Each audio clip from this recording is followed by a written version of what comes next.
السلام علیکم ورحمۃ اللہ وبرکاتہ، نحمده ونصلی علی رسولہ الکریم، اما بعد فاعوذ باللہ من الشیطان الرجیم، بسم اللہ الرحمن الرحیم، رب اشرح لی صدری ویسر لی امری واحلل عقدۃ من لسانی یفقہوا قولی۔ سبق نمبر 252، آیت نمبر 37 سے 54 تک، لیسن نمبر 252، آیت 37 to 54۔ لفظی ترجمہ: وَمِنْ آیَاتِهِ، اور اس کی نشانیوں میں سے،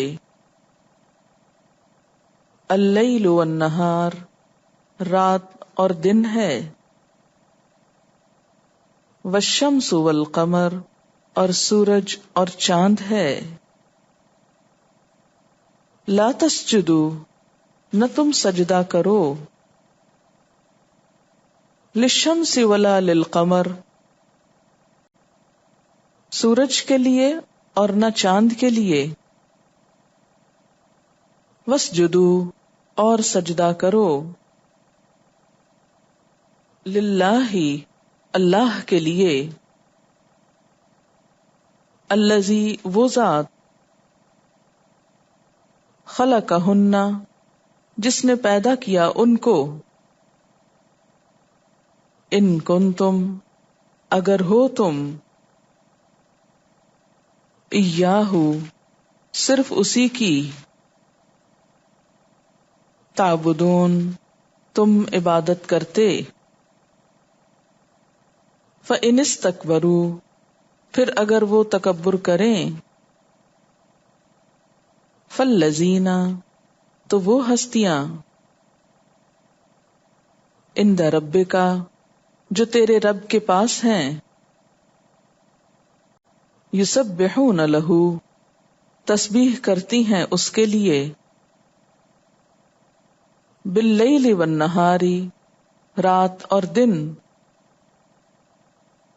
وہم لا یسأمون، اور وہ نہیں تھکتے، ومن آیاتہ، اور اس کی نشانیوں میں سے، انکا، بے شک تم، ترل اردا، تم دیکھتے ہو زمین کو، خاشعتن، دبی ہوئی، فاذا، پھر جب، انزلنا، اتارتے ہیں ہم، علیہا، اس پر، الماء، پانی، اہتزت، وہ ہلتی ہے، وربت، اور پھولتی ہے، ان الذی، بے شک وہ ذات، احیاہا، جس نے زندہ کیا اس کو، لمحیی الموتى، البتہ زندہ کرنے والا ہے مردوں کو، انہ، بے شک وہ، علی کل شیء، ہر چیز پر، قدیر، قادر ہے، ان الذین، بے شک وہ لوگ، یلحدون، جو کجی کرتے ہیں، الحاد کرتے ہیں، فی آیاتنا، ہماری آیات میں، لا یخفون، نہیں چھپ سکتے، علینا، ہم پر، افمن، کیا پھر وہ جو، یلقا، ڈالا جائے گا، فی النار، آگ میں، خیر، بہتر ہے، ام، یا، من، جو، یأتی، آئے گا، آمنن، امن میں، یوم القیامہ، قیامت کے دن،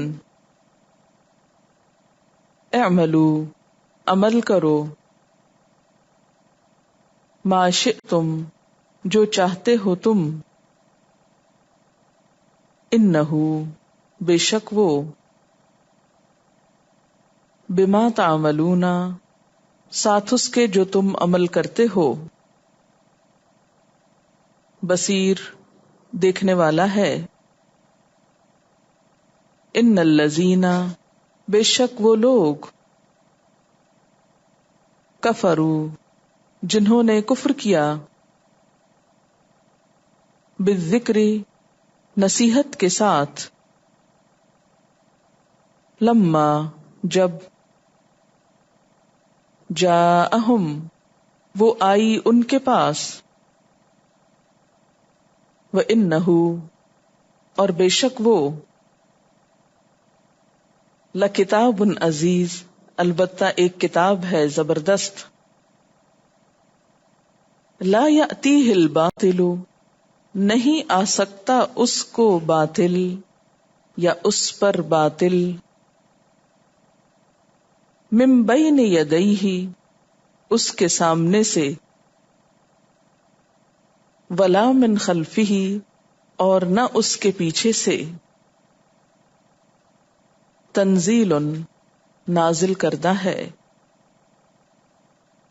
من حکیم حمید حکمت والے تعریف والے کی طرف سے، ما یقال لک نہیں کہا جا رہا آپ کو، الا مگر، ما جو، قد قیل تحقیق کہا گیا، للرسل رسولوں سے، من قبلک آپ سے پہلے، ان ربک بے شک رب تیرا، لذو مغفرۃ البتہ بخشش والا ہے، وذو عقاب علیم اور دردناک سزا والا ہے، ولو جعلناہ اور اگر بناتے ہم اس کو،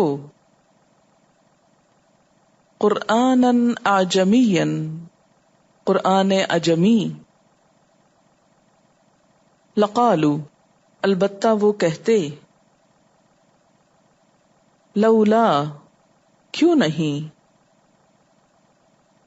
فصلت کھول کر بیان کی گئیں، آیاتہ آیات اس کی،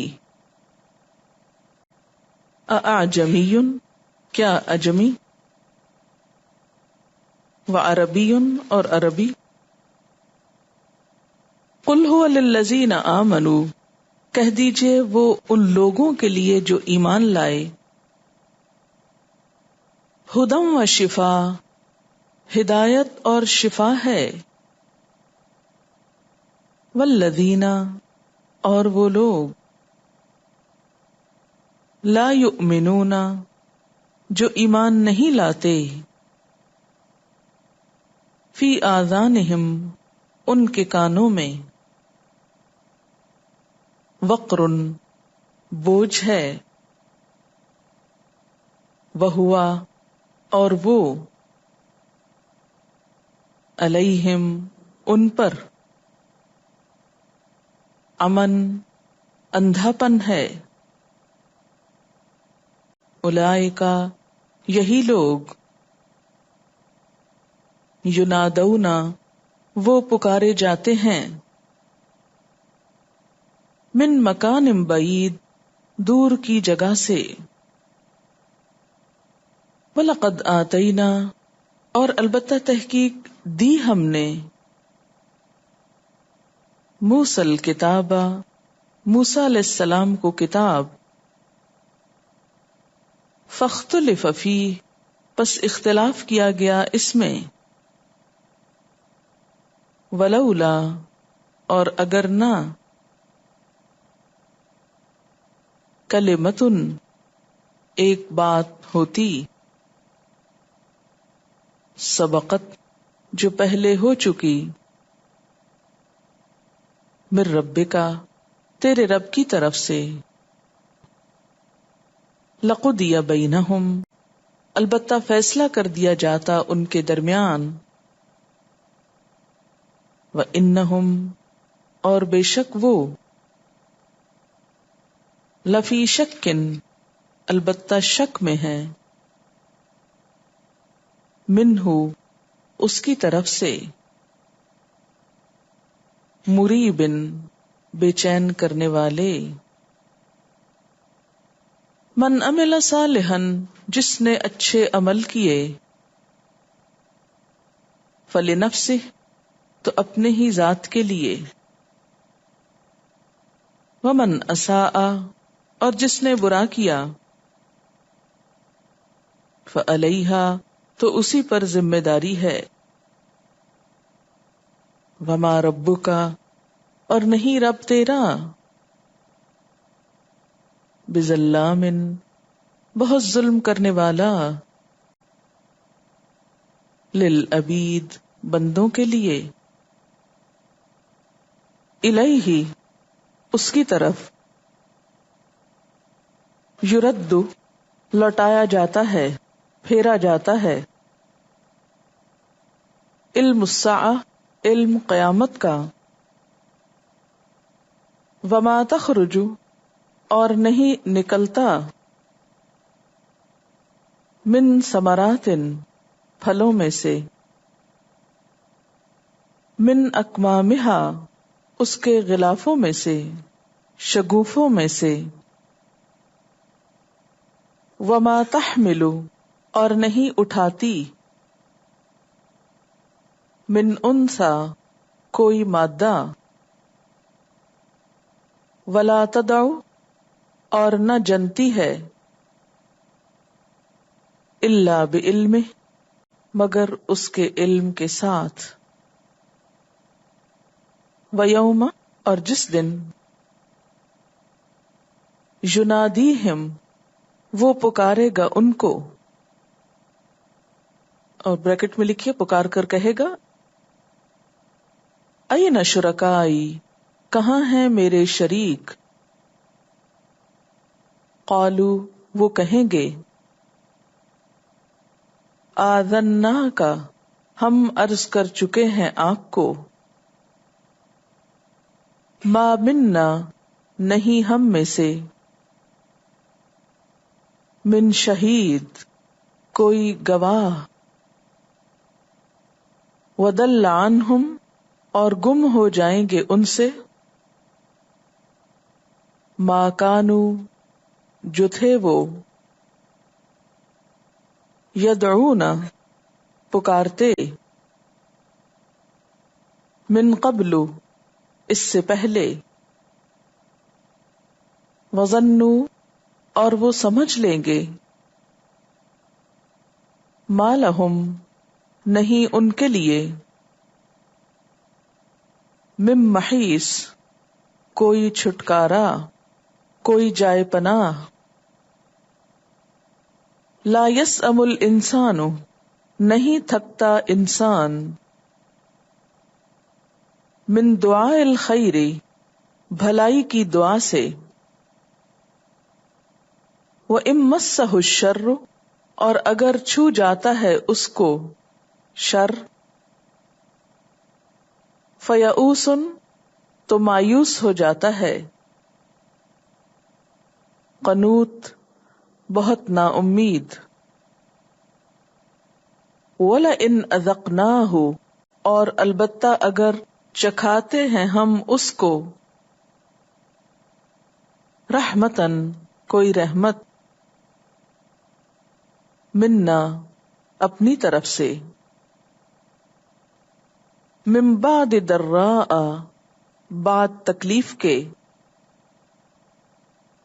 مست ہو، جو پہنچی تھی اس کو، لَيَقُولَنَّ، البتہ ضرور کہتا ہے، ھذا لی، یہ میرے لیے ہے، وما اظن، اور نہیں میں گمان کرتا، یا خیال رکھتا، الساعۃ قیامت کو، قائمتاً قائم ہونے والی، وَلَئِن رُجِعْتُ اور البتہ اگر میں لوٹایا گیا،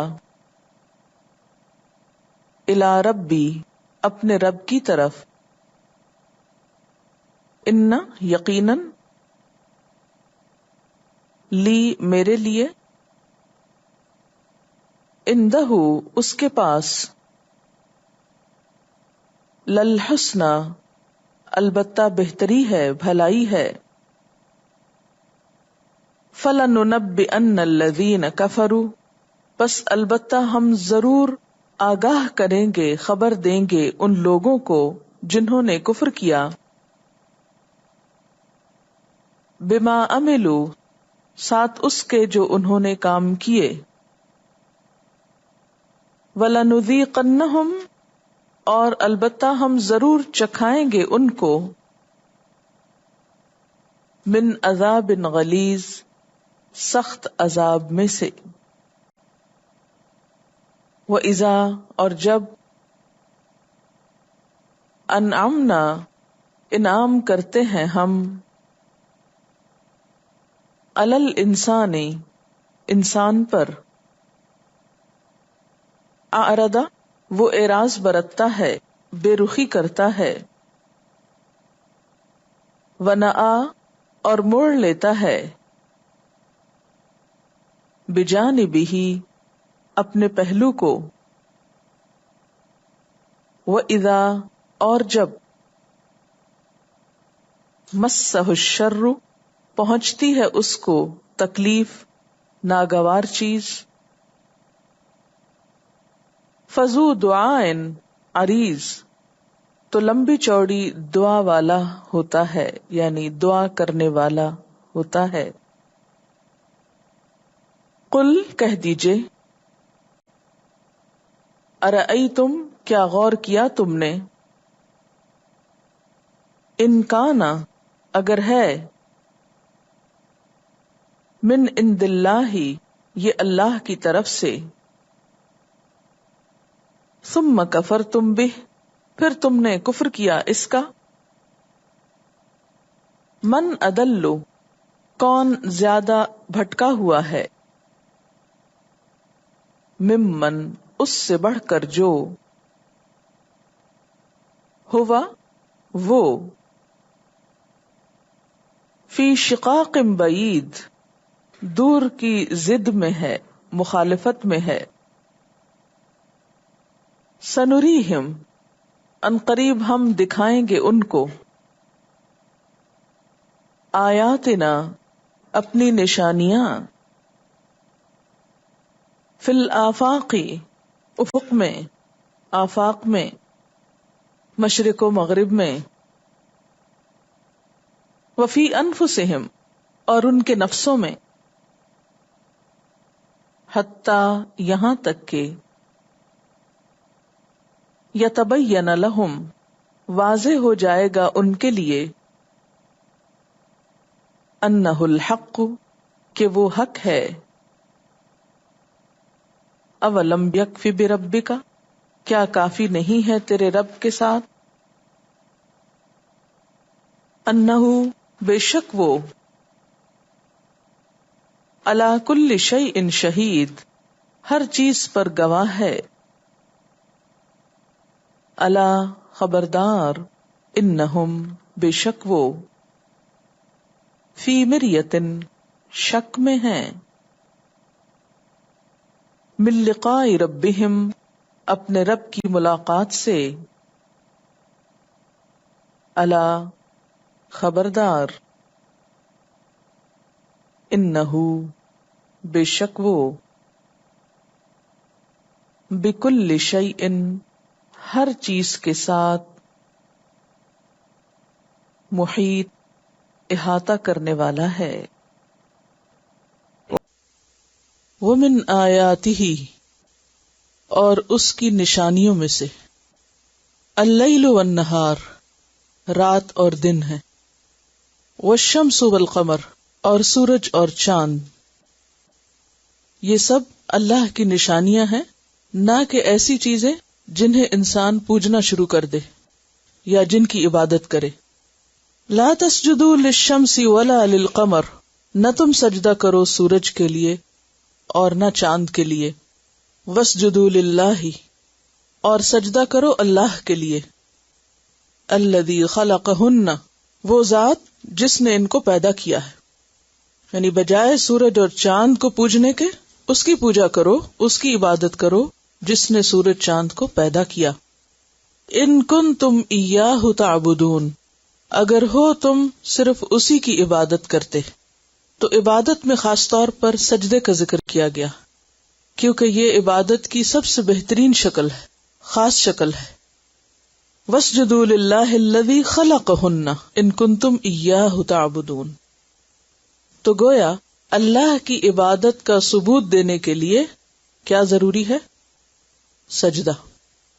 اسی لیے نماز تمام عبادات میں زیادہ اہم ہے اور ہر روز کئی بار اس کو ادا کرنے کا حکم ہے، اور نماز مکمل نہیں ہوتی جب تک کہ سجدہ نہ کیا جائے۔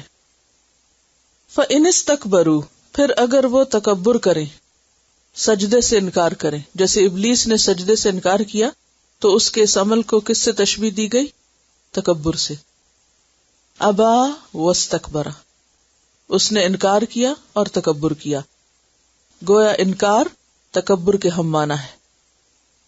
فَإِنِ اسْتَكْبَرُوا، پھر اگر وہ تکبر کریں یعنی اس سے انکار کریں، فَالَّذِينَ عِندَ رَبِّكَ، تو وہ ہستیاں جو تیرے رب کے پاس ہیں، اشارہ ہے فرشتوں کی طرف، یعنی اللہ کے جو مقرب ہیں، یسبحون لہ باللیل والنہار، وہ تسبیح کر رہے ہیں اس کی رات اور دن، یعنی اللہ کی عبادت میں، اللہ کے ذکر میں دن رات لگے ہوئے ہیں۔ وہم لا یسأمون، اور وہ تھکتے نہیں ہیں، اکتاتے نہیں ہیں۔ یسأمون کا مادہ سین حمزہ میم ہے، سأما، کسی چیز کے دیر تک کرنے کی وجہ سے یا کسی چیز کے زیادہ عرصہ ساتھ رہنے کی وجہ سے اس سے دل برداشتہ ہونا، اکتا جانا، کسی کام کو کرتے کرتے دل بھر جانا، اور تھکنے کی ابتدائی حالت کے لیے بھی یہ استعمال ہوتا ہے۔ وَهُمْ لَا يَسْأَمُونَ، اور وہ اکتاتے نہیں، تھکتے نہیں، یعنی مسلسل اللہ کی تسبیح کرتے رہتے۔ سورۃ الرعد آیت 13 میں آتا ہے یسبح الرعد بحمدہ والملائکۃ من خیفتہ۔ سورۃ الانبیاء آیت 19 اور 20 میں آتا ہے وَلَهُ مَن فِي السَّمَاوَاتِ وَالْأَرْضِ وَمَنْ عِندَهُ لَا يَسْتَكْبِرُونَ عَنْ عِبَادَتِهِ وَلَا يَسْتَحْسِرُونَ يُسَبِّحُونَ اللَّيْلَ وَالنَّهَارَ، رات اور دن تسبیح کرتے ہیں۔ ہم انسان تو رات کو سو جاتے ہیں نا، لیکن فرشتے رات کو بھی تسبیح کرتے رہتے ہیں۔ لا یفترون، دم نہیں لیتے، سانس نہیں لیتے، بریک نہیں لیتے، کرتے چلے جاتے ہیں، کیونکہ انہیں نہ کھانے کی ضرورت ہے، نہ پینے کی، نہ کسی اور حاجت کی۔ سورۃ الاعراف میں بھی یہ مضمون دہرایا گیا، آیت نمبر 206 میں ان الذین عند ربک لا یستکبرون، بے شک وہ ہستیاں جو تیرے رب کے پاس ہیں، یعنی فرشتے، وہ تکبر نہیں کرتے، عن عبادتی ہی، اس کی عبادت سے، یعنی انکار نہیں کرتے، وَيُسَبِّحُونَهُ، اور وہ اس کی تسبیح کرتے ہیں، وَلَهُ يَسْجُدُونَ، اور وہ اسی کے لیے سجدے کرتے ہیں۔ تو یہاں پر انسانوں کو سمجھایا جا رہا ہے کہ دیکھو، عقل سے کام لو، یہ بڑی بڑی نشانیاں اللہ نے اپنی پہچان کے لیے بنائی ہیں، اس لیے نہیں بنائی کہ تم انہی میں کھو جاؤ، اور پھر یہ کہ خاص طور پر سجدے کے ذریعے اپنی اطاعت اور عبادت کا اظہار کرو، اور پھر یہ بھی جان لو کہ اگر تم نہیں کرتے تو اللہ کو اس کی پرواہ نہیں، ضرورت نہیں، کوئی مجبوری نہیں، کیونکہ اس کے پاس ایسی مخلوق موجود ہے جو دن رات اس کی تسبیح کر رہی ہے، عبادت میں لگی ہوئی ہے، سجدے میں پڑی ہوئی ہے، تو اس لیے وہ تمہاری عبادت سے بے نیاز ہے۔ اگر تم عبادت کرو گے، سجدہ کرو گے تو تمہیں کو فائدہ ہوگا۔ بعض لوگوں کو دیکھا گیا ہے کہ اگر ان کا کوئی کام نہ ہو تو وہ اللہ سے ناراضگی کے طور پر نماز چھوڑ دیتے ہیں، اور کچھ چھوڑے یعنی نماز ضرور چھوڑ دیتے ہیں، دعا مانگنا چھوڑ دیتے ہیں، اور کیا ثابت کرنا چاہتے ہیں؟ گویا اللہ تعالیٰ ان کی اس عبادت کا نعوذ باللہ محتاج تھا یا ضرورت مند تھا، تو اگر اللہ نے ان کی ضرورت پوری نہیں کی تو یہ معاذ اللہ کی ضرورت پوری نہیں کریں گے۔ تو ایسے تمام لوگوں کو یہ سمجھنا چاہیے کہ اللہ کو کسی کے سجدے کی، کسی کی دعا اور عبادت کی ضرورت نہیں، اگر کوئی کرتا ہے تو اپنے ہی بھلے کے لیے، اپنے ہی فائدے کے لیے، کیونکہ یہ خالق کا حق ہے۔ وَمِنْ آیَاتِهِ، اور اس کی نشانیوں میں سے ہے، اَنَّكَ، بے شک تم، ترا، تم دیکھتے ہو، الارض، زمین کو، خاشعتاً، دبی ہوئی۔ خشع کا کیا معنی ہوتا ہے؟ دبنا، جھکنا، اشارہ ہے خشک زمین کی طرف، کیونکہ مٹی جب سوکھ جاتی ہے تو کیا ہوتا ہے؟ سمٹ جاتی ہے نا، اور یوں لگتا ہے جیسے نیچے کو چلی گئی، دب جاتی ہے۔ تو اس کی نشانیوں میں سے ہے کہ تم دیکھتے ہو کہ زمین سوکھی پڑی ہے، فرسودہ ہے، بارش نہ ہونے کی وجہ سے خشک ہے۔ فَإِذَا أَنزَلْنَا عَلَيْهَا الْمَاءَ، پھر جب اتارتے ہیں ہم اس پر پانی، یعنی بارش، اہتزت، تو وہ ہلنے لگتی ہے، اس میں جان آ جاتی ہے، حرکت ہونے لگتی ہے اس میں۔ اہتزہ کا لفظ جو ہے یہ حزہ سے ہے، اور حزہ کا معنی ہوتا ہے درخت کو اس طرح ہلانا کہ اس کا پھل گر پڑے، جیسے حضرت مریم سے کہا گیا تھا وَهُزِّي إِلَيْكِ بِجِذْعِ النَّخْلَةِ تُسَاقِطْ عَلَيْكِ رُطَبًا جَنِيًّا۔ اور اہتزہ کا معنی ہے کسی چیز کا اس طرح ہلنا یا حرکت کرنا جیسے اسے کسی نے جھٹکا دے دیا ہو یا کوئی جھٹک رہا ہو۔ تو بارش کے پڑتے ہوئی زمین اس طرح پھولتی ہے گویا کسی نے اس کو جھٹکا دے دیا ہو، ہلا مارا ہو۔ وربت، اور وہ پھول گئی۔ ربا یربو کا کیا معنی ہوتا ہے؟ بڑھنا، پھولنا، ابھر آنا۔ تو بارش پڑنے سے زمین ہل گئی، پھول گئی، اور اس میں نباتات اگنے لگی۔ ان الذی احیاہا، بے شک وہ ہستی یعنی اللہ جس نے اس زمین کو زندہ کیا، احیاہا، لمحیی، البتہ زندہ کرنے والا ہے، الموتا، مردوں کو۔ جس نے اس زمین کو زندہ کر دیا وہ مردوں کو بھی زندہ کرے گا۔ انہ علی کل شیء قدیر، کیونکہ وہ ہر چیز پر قدرت رکھتا ہے۔ تو اس سے کیا پتہ چلتا ہے کہ بارش اللہ کی نشانیوں میں سے ایک نشانی ہے، جیسے سورج چاند ایک نشانی ہے۔ اور یہ نشانی کیا نشانی ہے؟ کہ جب بارش زمین پہ پڑتی ہے تو زمین زندہ ہو جاتی ہے اور زمین سے نباتات نکلنے لگتے ہیں۔ اور اس سے جو سبق ملتا ہے وہ کیا ہے؟ کہ یہ اللہ کی قدرت ہے، اور جس کی قدرت اس سوکھی زمین سے نباتات پانی کے ذریعے اگا سکتی ہے، اسی کی طاقت سے قیامت کے دن مرے ہوئے لوگ زمین سے اس کے اذن سے ہل کر، نکل کر اٹھنے لگیں گے، یعنی سب کے سب باہر آ جائیں گے۔ قرآن مجید میں دیگر مقامات پر بھی بارش کو وحی الہی سے تشبیہ دی گئی۔ حسی نشانی کے علاوہ بارش میں ایک مانوی نشانی بھی ہے، یعنی وحی الہی بھی بارش کی طرح ہے۔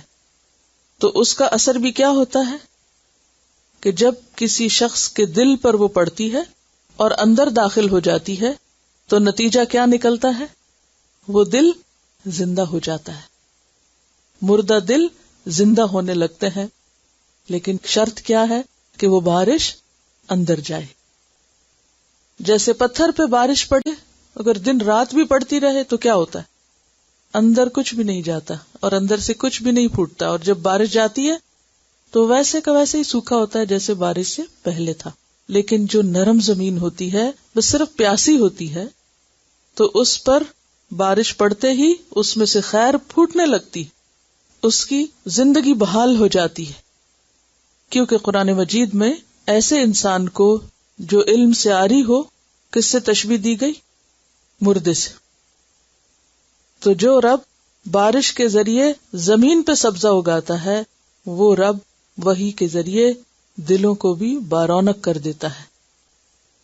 ایسے دل پھر خوش رہتے ہیں جن میں ہریالی رہتی ہے، چاہے ماحول اور موسم کیسا بھی ہو، آس پاس کے حالات کیسے بھی ہوں، اس دل کے اندر ہمیشہ ایک سکون اور قرار اور ایک خوشی باقی رہتی، اور وہ خوشی اللہ تعالی سے خاص تعلق کی خوشی ہوتی.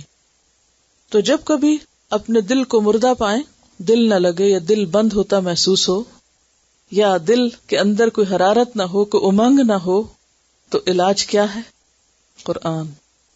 قرآن کی بارش اسے چاہیے ہوتی ہے. جیسے ہم اگر کافی دیر تک پانی نہ پیئیں تو ہمارے اندر ایک خشکی اور بے چینی سی شروع ہو جاتی ہے، جب پانی پیتے ہیں تو سکون آ جاتا ہے. اسی طرح ہماری روح بھی اگر کچھ عرصے تک اس کو پانی نہ ملے ذکر حکیم کا تو وہ بھی بے چین ہونے لگتی ہے، اور اس کا علاج بھی کیا ہے؟ قرآن. لیکن کچھ لوگ قرآن کے ساتھ صحیح معاملہ نہیں کرتے، تو نتیجہ کیا ہوتا ہے؟ ان الذین یلحدون فی آیاتنا، بے شک وہ لوگ جو ہماری آیات میں الحاد کرتے ہیں. الحاد کیا ہے؟ الحاد کا لفظ لحد سے ہے. لحد بغلی قبر کو کہتے ہیں. ویسے ایک طرف جھکنے کے لیے آتا ہے، کیونکہ بغلی قبر میں بھی پہلے زمین میں گڑھا کھود کے پھر سائڈ سے شگاف کیا جاتا ہے، اور وہ ایک طرف کو گویا سب بوجھ چلا جاتا ہے، مردہ ایک طرف کو اندر رکھا جاتا ہے. تو الحاد کا معنی پھر کیا کیا جاتا ہے؟ انحراف، کجی. اس لیے آپ اس کا ترجمہ عام طور پہ پڑھیں گے کہ بے شک وہ لوگ جو ہماری آیات میں کجی کرتے ہیں یا کج روی کرتے ہیں یا اصل سے ہٹ جاتے ہیں. تو اصل بات سے ہٹنا کیا ہوتا ہے؟ غلط بات، اعتدال سے ہٹی ہوئی بات، حقیقت سے پھری ہوئی بات، سچائی سے دور بات، آؤٹ آف کانٹیکسٹ بات، سیاق و سباق سے ہٹی ہوئی، یعنی غلط مفہوم نکالنا، الٹے معنی پہنانا، آیات کو ان کا صحیح حق نہ دینا، ان میں تحریف کرنا، لفظی بحثیں نکالنا. ابن عباس کہتے ہیں الحاد کا معنی انحراف ہے، بات سے اصل معنی لینے کی بجائے اس کو کسی اور طرف پھیر دینا. یعنی جو آیت کا اصل مفہوم تھا اس کو چھوڑ کر اس سے ایسا مطلب نکالنا کہ جو اس معنی میں آیا نہیں. اور اس میں آپ دیکھیں کہ کئی ایک لوگ جب قرآن کے معنی بیان کرتے ہیں تو حقیقی معنوں کی بجائے مجازی معنی بیان کرتے رہتے ہیں، آؤٹ آف کانٹیکسٹ باتیں کرتے رہتے ہیں. تو حیرت ہوتی ہے کہ یہ کہاں لکھا ہے قرآن مجید میں جو معنی انہوں نے اس سے نکال لیا. تو ان الذین یلحدون فی آیاتنا، بے شک وہ لوگ جو ہماری آیات میں الحاد کرتے ہیں، راستی سے ہٹ جاتے ہیں، صحیح مطلب لینے کی بجائے الٹا مطلب لیتے ہیں. یعنی آیت کہتی کچھ ہے اور وہ اس پہ عمل نہیں کرنا چاہتے تو کیا کرتے ہیں؟ اس کو بدلنے کی کوشش کرتے ہیں. اہل کتاب نے بھی کیا کیا تھا؟ تحریف کی تھی. تو اسی طرح کچھ لوگ قرآن میں لفظی تحریف تو نہیں کر سکتے لیکن مانوی تحریف کے مرتکب ہوتے ہیں. اس کے مجازی معنی نکال کر بات کو کچھ سے کچھ بنا دیتے ہیں. اور جیسا کہ آپ جانتے ہیں کہ آیات شرعی آیات بھی ہوتی ہیں، یعنی قرآن مجید کی آیات، اور آیات کونی بھی ہوتی ہیں. چونکہ پیچھے ہم کونی آیات کی بات پڑھ رہے ہیں، سورج کی، چاند کی، بارش کی، زمین کی، تو یہاں اگر اس آیت کا مطلب ہم اس کانٹیکس میں بھی کریں تو پھر کیا معنی ہوگا کہ اللہ وقتاً فوقتاً ہمیں کچھ نشانیاں دکھاتا ہے. تو جو لوگ ان سے سبق نہیں لیتے، عبرت نہیں لیتے، وہ کیا کہتے ہیں کہ یہ سب کچھ تو طبعی اسباب کے تحت ہو رہا ہے. اپنی موت کو بھی کیا کہتے ہیں؟ وما یہلکنا الا الدہر، اور نہیں ہلاک کرتا مگر ہم کو زمانہ. یعنی ہمارا ٹائم آیا تھا، ہم چلے گئے، بس ختم، کوئی خدا نہیں ہے، یہ سب کچھ خود ہی چل رہا ہے.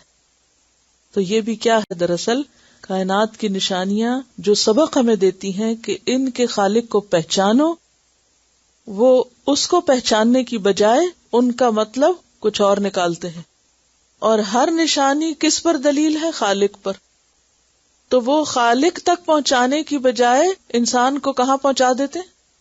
اسباب کے چکر میں ڈال دیتے ہیں، اور اس کے ایسے ریزنز بتاتے ہیں کہ انسان اصل چیز سے پھر ہی جائے. یعنی بعض اوقات قرآن کی آیت ہو یا کائنات کی کوئی نشانی ہو، وہ بالکل سیدھی، صاف ستھری، سمجھ میں آنے والی ہوتی، لیکن جو لوگ خود کو اس کے مطابق ڈھالنا نہیں چاہتے، وہ اس کا وہ مفہوم لینے کی بجائے منمانا مفہوم لیتے ہیں. منمانا مفہوم نکالنے کے لیے پھر آپ کو کس چیز سے کام لینا پڑتا ہے کہ آپ پہلے تو اس کو آؤٹ آف کانٹیکسٹ نکالے، یعنی کہ وہاں سے ہٹا لے. جس جگہ پر جس مقصد اور جس مطلب کے لیے بیان کی گئی ہے وہ ہٹا دیں، اور پھر اس کو آئسولیٹ کر کے اس کا کچھ اور معنی نکالے. اور وہ معنی نکالنے کے لیے کیا کرتے ہیں؟ الفاظ کو چنتے ہیں اور پھر الفاظ کی ایسی بحثوں میں پڑھتے ہیں کہ وہ بات کچھ سے کچھ ہو جاتی ہے. قرآن پاک میں مثلاً گزشتہ اقوام کے بہت سے واقعات اور ان پر عذاب کی مختلف صورتیں بیان کی گئیں اور ان سے عبرت دلائی گئی، تو بہت سے لوگ یہ مانتے ہی نہیں. مثلاً آپ نے دیکھا ہوگا، سنا ہوگا، اگر آپ کے علم میں ہے کہ کئی لوگ جہنم تک کا انکار کرتے ہیں. ویسے مسلمان کہتے ہیں خود کو، لیکن کیا کہتے ہیں کہ اللہ تعالیٰ اتنا ظالم نہیں کہ اتنی بڑی آگ بنا کے تو لوگوں کو اس میں ڈالے. یہ صرف ڈراوے کی بات ہے، اور ویسے بھی یہ مجازی باتیں ہیں. مجازی کس طرح؟ جہنم کا لفظ جہنم سے ہے اور بھڑکنا آگ کا، تو جو شخص اللہ کی بات نہ مانے ان کے دل جلتے رہتے ہیں اور کڑھن کا شکار ہوتے ہیں، اور ان کو خود ہی سزا مل جاتی ہے، اور یہی سزا بہت کافی ہے. اور اس قسم کی تفسیریں کر کے جو خود قرآن کو قرآن سے وضاحت کرنے والی آیتیں ان کو بھی یکساں اگنور کر دیتے ہیں، اور اس کے ساتھ ساتھ احادیث کو بھی نہیں مانتے، تو پھر منمانے مطلب نکالتے ہیں. تو وہ لوگ جو ہماری آیات میں الحاد کرتے ہیں، منمانے مطلب نکالتے ہیں، لا یخفون علینا، وہ ہم پہ چھپے ہوئے نہیں ہیں. تو اس سے کیا پتہ چلتا ہے کہ ایسے لوگ ہیں، موجود ہیں دنیا میں جو یہ کر رہے ہیں. ایک طرف کہتا ہے قرآن اللہ کی کتاب، اور پھر قرآن کا خود ساختہ مفہوم نکالتے ہیں، اور بات کو سیدھے رخ سے لینے کی بجائے الٹے رخ پہ پھیر دیتے ہیں. ایسے لوگوں کا انجام پھر کیا ہو؟ افمن یلقی فی النار، کیا بھلا وہ جو ڈالا جائے گا آگ میں، خیرن زیادہ بہتر ہے، ام یا من یأتی جو آئے گا، آمنن امن کے ساتھ. آمنن حال ہے کس کا؟ آنے والے کا، یعنی پرامن طریقے سے، یوم القیامتی، قیامت کے دن. یعنی اب یہاں پر دو طرح کے کرداروں کے دو انجام بتائے گئے ہیں. ایک تو وہ ہے جو آگ میں جانے والا ہے، اور دوسرا وہ جو بے خوف جنت میں جانے والا ہے. یہ دونوں کا مختلف انجام کیوں ہوا؟ دونوں کی سوچ کے فرق سے، ان کے طریقے کے فرق کی وجہ سے، اور ان کے عمل کے فرق سے.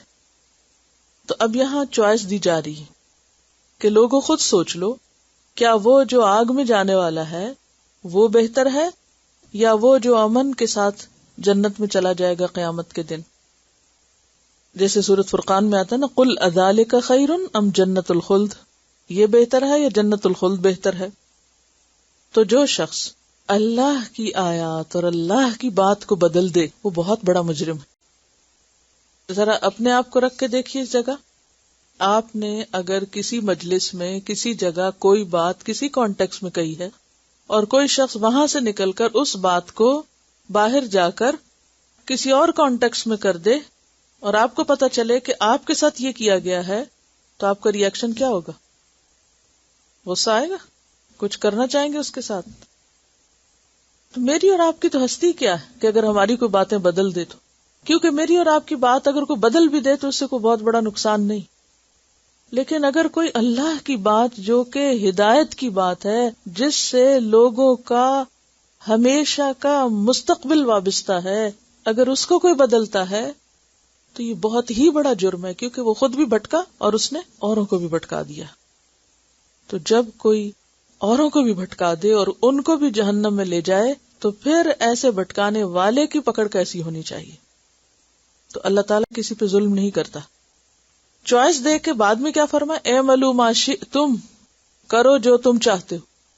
اب اسی آیت کو لے لیجیے، اگر اس کو آؤٹ آف کانٹیکسٹ لیا جائے، یعنی باقی آیت ایک طرف چھوڑ دی جائے، اور کوئی صاحب کہیں کھڑے ہو کر یہ کہیں، دیکھو لوگو، اللہ نے کوئی تم پہ پابندی عائد نہیں کی، کیونکہ قرآن میں لکھا ہوا ہے اعملوا ما شئتم، جو تم کرنا چاہو کرتے رہو. تو الفاظ کا معنی تو ہے ہی، لیکن یہاں کس کانٹیکسٹ میں یہ کہا گیا ہے؟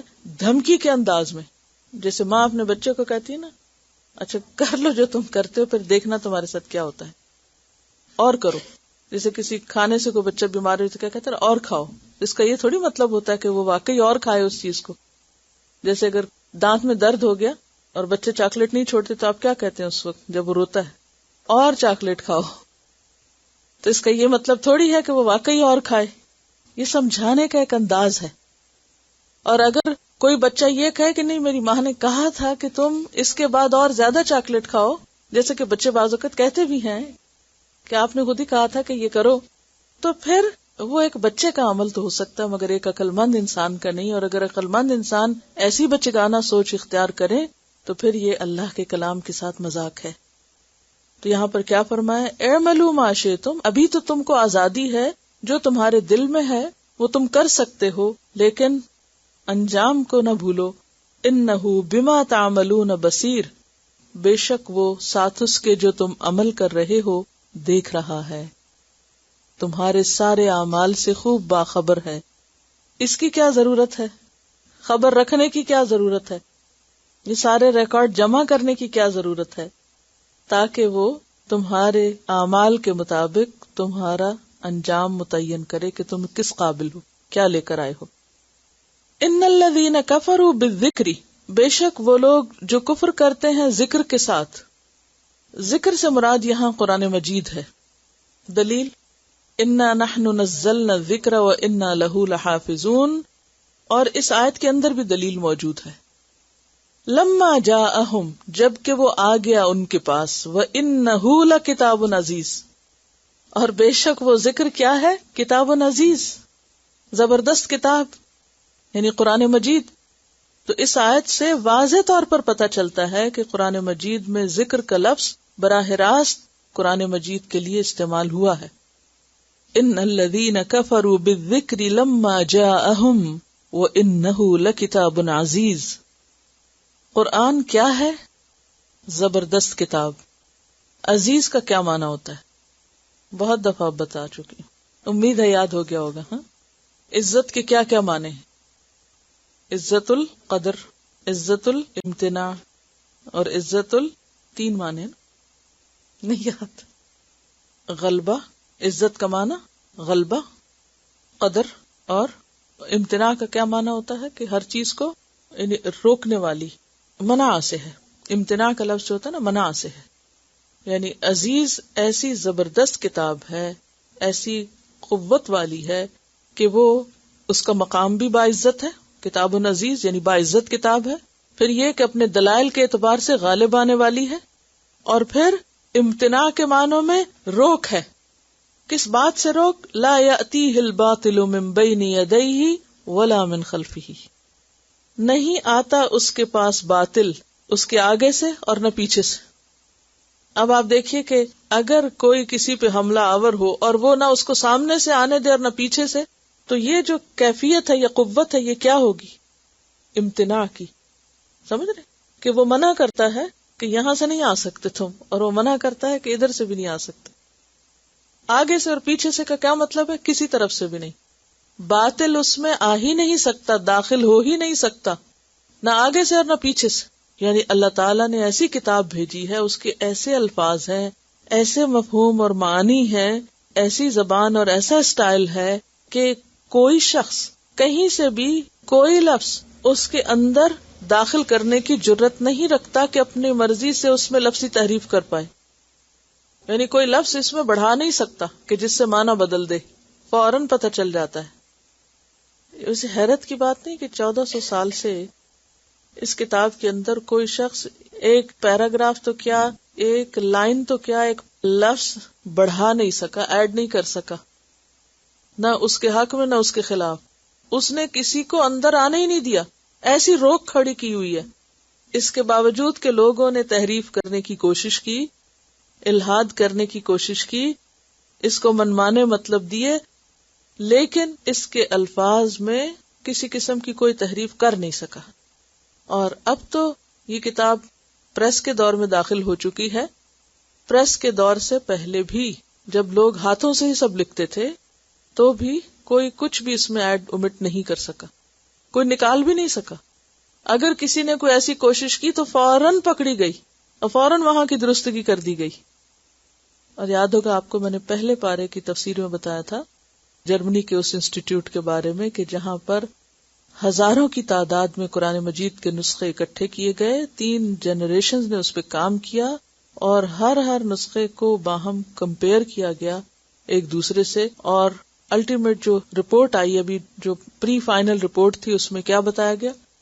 کہیں کوئی کمی بیشی نہیں دیکھی گئی، الا یہ کہ تحریر میں کوئی اگر غلطی ہو گئی ہو تو باقی سارے نسخوں میں وہ غلطی نہیں پائی گئی۔ تو اس سے کیا ثابت ہوا کہ یہ کاتب کی بھول ہے، لیکن اصل کتاب کو کوئی نہیں چھیڑ سکا۔ مثلا آپ دیکھیے کہ آج اگر کوئی شخص کتاب لکھتا ہے یا کوئی آرٹیکل لکھا جاتا ہے تو لوگ کیا کرتے ہیں؟ غیر محسوس طریقے سے اس میں سے پیجز غائب کر دیں گے، یا اس میں سے پیراگراف نکال دیں گے، کٹ پیسٹ کر دیں گے، کہیں کی بات کہیں لگا دیں گے۔ صرف تحریریں نہیں، تصویروں میں بھی آپ نے دیکھا ہوگا، فوٹو ورک شاپ میں کیا کرتے ہیں، انسانوں اور جانوروں کو ملا کے تصویریں بنا رہے ہیں، اور عورت اور مرد کو ملا کے کیا سے کیا کارٹون بنا رہے ہیں۔ تو آج کے دور میں بھی جبکہ ٹیکنالوجی اتنی ترقی کر چکی ہے کہ کسی چیز کو بھی اپنی مرضی سے کچھ آپ پریزنٹ کر سکتے ہیں، تو اس دور میں بھی اس کتاب کے اندر کوئی اضافہ نہیں کر سکتا اور نہ کر سکا، نہ کچھ نکال سکا نہ ڈال سکا، کیونکہ ہر وہ چیز باطل ہے جو اس میں سے کچھ کم کرے یا اس میں اضافہ کرے۔ باطل کیا ہے؟ ہر کمی بیشی۔ تو لا یأتیہ الباطل من بین یدیہ ولا من خلفہ تنزیل من حکیم حمید، نازل کردہ ہے کس کی طرف سے؟ حکیم کی طرف سے، جو حکمت والا ہے۔ اور حکمت کے بھی پیچھے حکیم کا بھی معنی پڑ چکے ہیں، ذو الحکمہ اور ذو الحکم، یعنی حکم والا بھی ہے، حکومت والا ہے، اقتدار والا ہے، اور حکیم ذو الحکمہ حکمت والا بھی ہے، یعنی اس کی کوئی بات بھی حکمت سے خالی نہیں۔ حمیدن، تعریف والا ہے۔ ایسے رب کی کتنی تعریف ہونی چاہیے کہ جس نے ایسی کتاب بھیجی کہ جس کو اس نے خود محفوظ کیا، انا نحن نزلنا الذکر وانا لہ لحافظون۔ اور پھر اس لحاظ سے بھی یہ حفاظت مشکل تھی کہ وقت کے ساتھ ساتھ انسانوں کی ضروریات اور سوچ بدلتی جاتی ہے، تو بدلتی سوچ کے ساتھ رہنمائی میں بھی تبدیلی چاہیے ہوتی، لیکن اس کی بھی ضرورت پیش نہیں آئی۔ جس طرح سے 1400 سال پہلے قرآن پاک قابل عمل تھا، آج بھی اسی طرح یہ قابل عمل ہے، اور دنیا کی کوئی دوسری کتاب ایسی قوت اپنے اندر نہیں رکھتی کہ وہ ہر دور میں، ہر علاقے میں اور ہر شخص کے لیے، خواہ بہت پڑھا لکھا ہو یا عام شخص ہو، عورت ہو یا مرد ہو، سب کے لیے قابل عمل بھی ہو، کیونکہ یہ تنزیل من حکیم حمید ہے، کوئی معمولی چیز نہیں ہے۔ تلاوت سنیے، کو دیکھنے کی ضرورت ہے۔ کیا ہم اپنے عمل کے لیے قرآن کا جو حکم جیسا ہے اس کو اسی کانٹیکس میں لے رہے ہیں؟ کہیں ہم تو خود ساختہ اپنے دل میں تعویلیں نہیں کر لیتے؟ کیونکہ آیات میں نہ صرف یہ کہ قرآن مجید کی آیات، بلکہ آیات جو کہ دوسری بھی ذکر ہو رہی ہیں، ان ساری آیات کو سامنے رکھتے ہوئے غور و فکر کر کے اپنے رویے کا جائزہ لینا کہ میں ان نشانیوں سے ہدایت تک کس طرح پہنچ رہی ہوں، اور کیا پہنچ بھی رہی یا نہیں، یا جو قرآن پڑھنے کا یا کائنات میں غور و فکر کا مقصد ہے وہ پورا ہو رہا ہے یا نہیں۔ پھر نبی صلی اللہ علیہ وسلم کو تسلی دی جا رہی ہے، ما یقال لک الا ما قد قیل للرسل، نہیں کہا گیا آپ کے لیے مگر جو تحقیق کہا گیا سب رسولوں کے لیے، یعنی آپ کو وہی کہا جا رہا ہے جو اس سے پہلے بہت سے رسولوں سے کہا جا چکا ہے جب انہوں نے لوگوں کو اللہ کی طرف بلایا۔ سورۃ الذاریات آیت 52 میں اس کی تفصیل ملتی ہے، کذالک ما اتى الذین من قبلہم من رسول الا قالوا ساحر او مجنون، کہ آپ سے پہلے جتنے بھی رسول آئے ان سب کو کیا کہا گیا؟ یا ساحر کہا گیا یا مجنون کہا گیا۔ یہ 2 ٹائٹلز ایسے ہیں جو تقریباً ہر رسول کو دیے گئے، ساحر اور مجنون۔ ان ربک لذو مغفرۃ، بے شک تیرا رب بخشش والا ہے، یعنی جو توبہ کر لے، وذو عقاب علیم، اور دردناک سزا دینے والا ہے۔ عقاب کا لفظ عذاب، سزا اور مار کے لیے آتا ہے، اور ایسی سزا کے لیے جو ارتکاب جرم کے بعد اس کا مستحق ہونے پر جرم کرنے والے کو دی جاتی۔ عقاب کا لفظ عقب سے ہے نا، عقب کس کو کہتے ہیں؟ ایڑی کو، ایڑی پیچھے ہوتی ہے، یعنی جو جرم کے پیچھے آتی ہے۔ یعنی اگر کوئی شخص غلط کام کرتا ہے اور پھر توبہ کر لیتا ہے تو اللہ تعالیٰ بخش بھی سکتا ہے اور اگر کوئی اپنی غلطی پر مصر رہے تو پھر اس کی پکڑ ہو کر رہے گی. وَلَوْ جَعَلْنَاهُ قُرْآنًا عَجَمِيًّا، اور اگر بناتے ہم اس کو، کس کو؟ ذکر کو. پیچھے سے بات چلی آ رہی. قرآنًا، قرآن، عجمیًّا، اجمی. اعجم کا مطلب ہوتا ہے ابہام اور اخفا، سمجھ نہ آنا، مبہم. اگر ہم قرآن کو عربین بنانے کی بجائے اعجمین بنا دیتے، کیونکہ پیچھے آپ نے پڑھا قرآنًا عربین، تو یہ بالکل اس کا اپوزٹ ہے اعجمین. اگر ہم قرآن کو اعجمی بناتے یعنی مبہم بناتے، لقالو، البتہ وہ کہتے، لولا فصلت آیاتہ، کیوں نہیں کھول کے بیان کی گئی اس کی آیات. کیونکہ اہل عرب کون تھے؟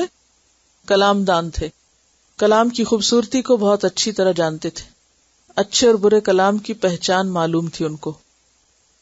تو اگر قرآن عربی زبان میں نازل کرنے کی بجائے کسی اور زبان میں نازل کیا جاتا تو وہ کیا کہتے کہ یہ کیسا کلام ہے جو اپنی بات واضح بھی نہیں کرتا. اعجمی و عربی، کیا اجمی اور عربی؟ اب ان کلمات کی وضاحت کی ضرورت ہے. کیا اجمی یعنی قرآن اجمی، و عربی اور نبی عربی یا مخاطب عربی، یہ کیا بات ہوئی؟ ہمارے لیے ہماری زبان میں کتاب کیوں نہیں آئی؟ کیونکہ ان کا ایک اور جگہ پر آتا نا، مطالبہ یہ تھا کہ یہ کتاب کسی اور زبان میں آتی تو پھر ہم مانتے کہ ہاں واقعی کوئی انوکھی چیز ہے. قل هو للذین آمنوا ھدی و شفاء، کہہ دیجئے وہ ان لوگوں کے لیے جو ایمان لائے ہدایت اور شفا ہے. یہ کتاب ایمان والوں کے لیے ہدایت بھی ہے اور شفا بھی ہے، یعنی رہنمائی کا کام بھی کرتی ہے اور صرف راہ نہیں دکھاتی بلکہ سینے کی، دل کی بیماریوں کا علاج بھی ہے. جسے پیچھے میں نے ذکر کیا کہ جیسے مردہ زمین بارش سے زندہ ہوتی ہے، ایسے مردہ دل اس قرآن سے زندہ ہوتے ہیں. اب دیکھیں اللہ تعالیٰ چاہتے تو اس کو صرف ایک قانون کی کتاب بنا دیتے اور اس میں ڈوز اینڈ ڈونٹس لکھے ہوتے، یا کرنے کے کام تھنگس ٹو ڈو اور نہ کرنے کی چیزیں بس سیدھی سیدھی لسٹیں ہوتی ہر چیپٹر کے اندر، یہ کرو، یہ نہ کرو، اور ہم اس کو لیے پھرتے، اچھا یہ ہو گیا، اس کو چیک لسٹ ٹک کر دو، یہ کام کر لیے میں نے اور یہ نہیں کیا. تو یہ مشینوں کے ساتھ ہو سکتا ہے، انسانوں کے لیے اس سے زیادہ کی ضرورت ہے. اللہ تعالیٰ نے کوئی بھی حکم جو دیا اس کے لیے پہلے دل کو تیار کیا، موٹیویٹ کیا گیا انسان کو، انسان کے شکوک و شبہات کا ازالہ کیا گیا، انسان کو کنونس کیا گیا، اس کے عقل اور اس کے جذبات کو اپیل کیا گیا، دلوں کو نرم کیا گیا، اور پھر کرنے اور نہ کرنے کے کام بتائے گئے. تو یہ سارا کچھ مل کے کیا بن گیا؟ ہدن و شفا. صرف ہدایت نہیں ہے، شفا بھی ہے. کیونکہ انسان اگر بیمار ہو، یعنی اگر دل ہی اس کا راضی نہیں، تو کرنے کے 100 کام بھی پتا ہو. مثلا اگر آپ کا کبھی موڈ ٹھیک نہ ہو تو گھر کے 100 کام رکھے ہوں تو آپ کیا کرتے نہیں کرتے، حالانکہ وقت ہوتا ہے، مگر آپ کا دل خراب ہے، آپ کا دل ہی نہیں کر رہا، ورنہ آپ اسی وقت میں معلوم نہیں کیا کچھ کر چکے ہوتے ہیں. لیکن اگر آپ کا دل بیمار ہے تو آپ کو وہی کام جن کو آپ انتہائی شوق سے کرتے ہیں، انتہائی خوشی سے کرتے ہیں اور لک فارورڈ کرتے ہیں کہ کون سا وقت آئے، فرصت ملے تو میں یہ اور یہ سارے کام نپٹا دوں. اور ایٹ ٹائمز فرصت ہوتی ہے، موقع بھی ہوتا ہے، آپ کوئی بیمار بھی نہیں ہوتے، کر بھی سکتے ہیں، لیکن دل بیمار ہے، مرضی نہیں آپ کی، تو ساری لسٹ پتہ ہونے کے باوجود بھی نہیں کر سکتے. تو اللہ تعالیٰ نے اس کتاب کو صرف ہدایت نہیں بنایا بلکہ کیا؟ شفا بھی بنایا.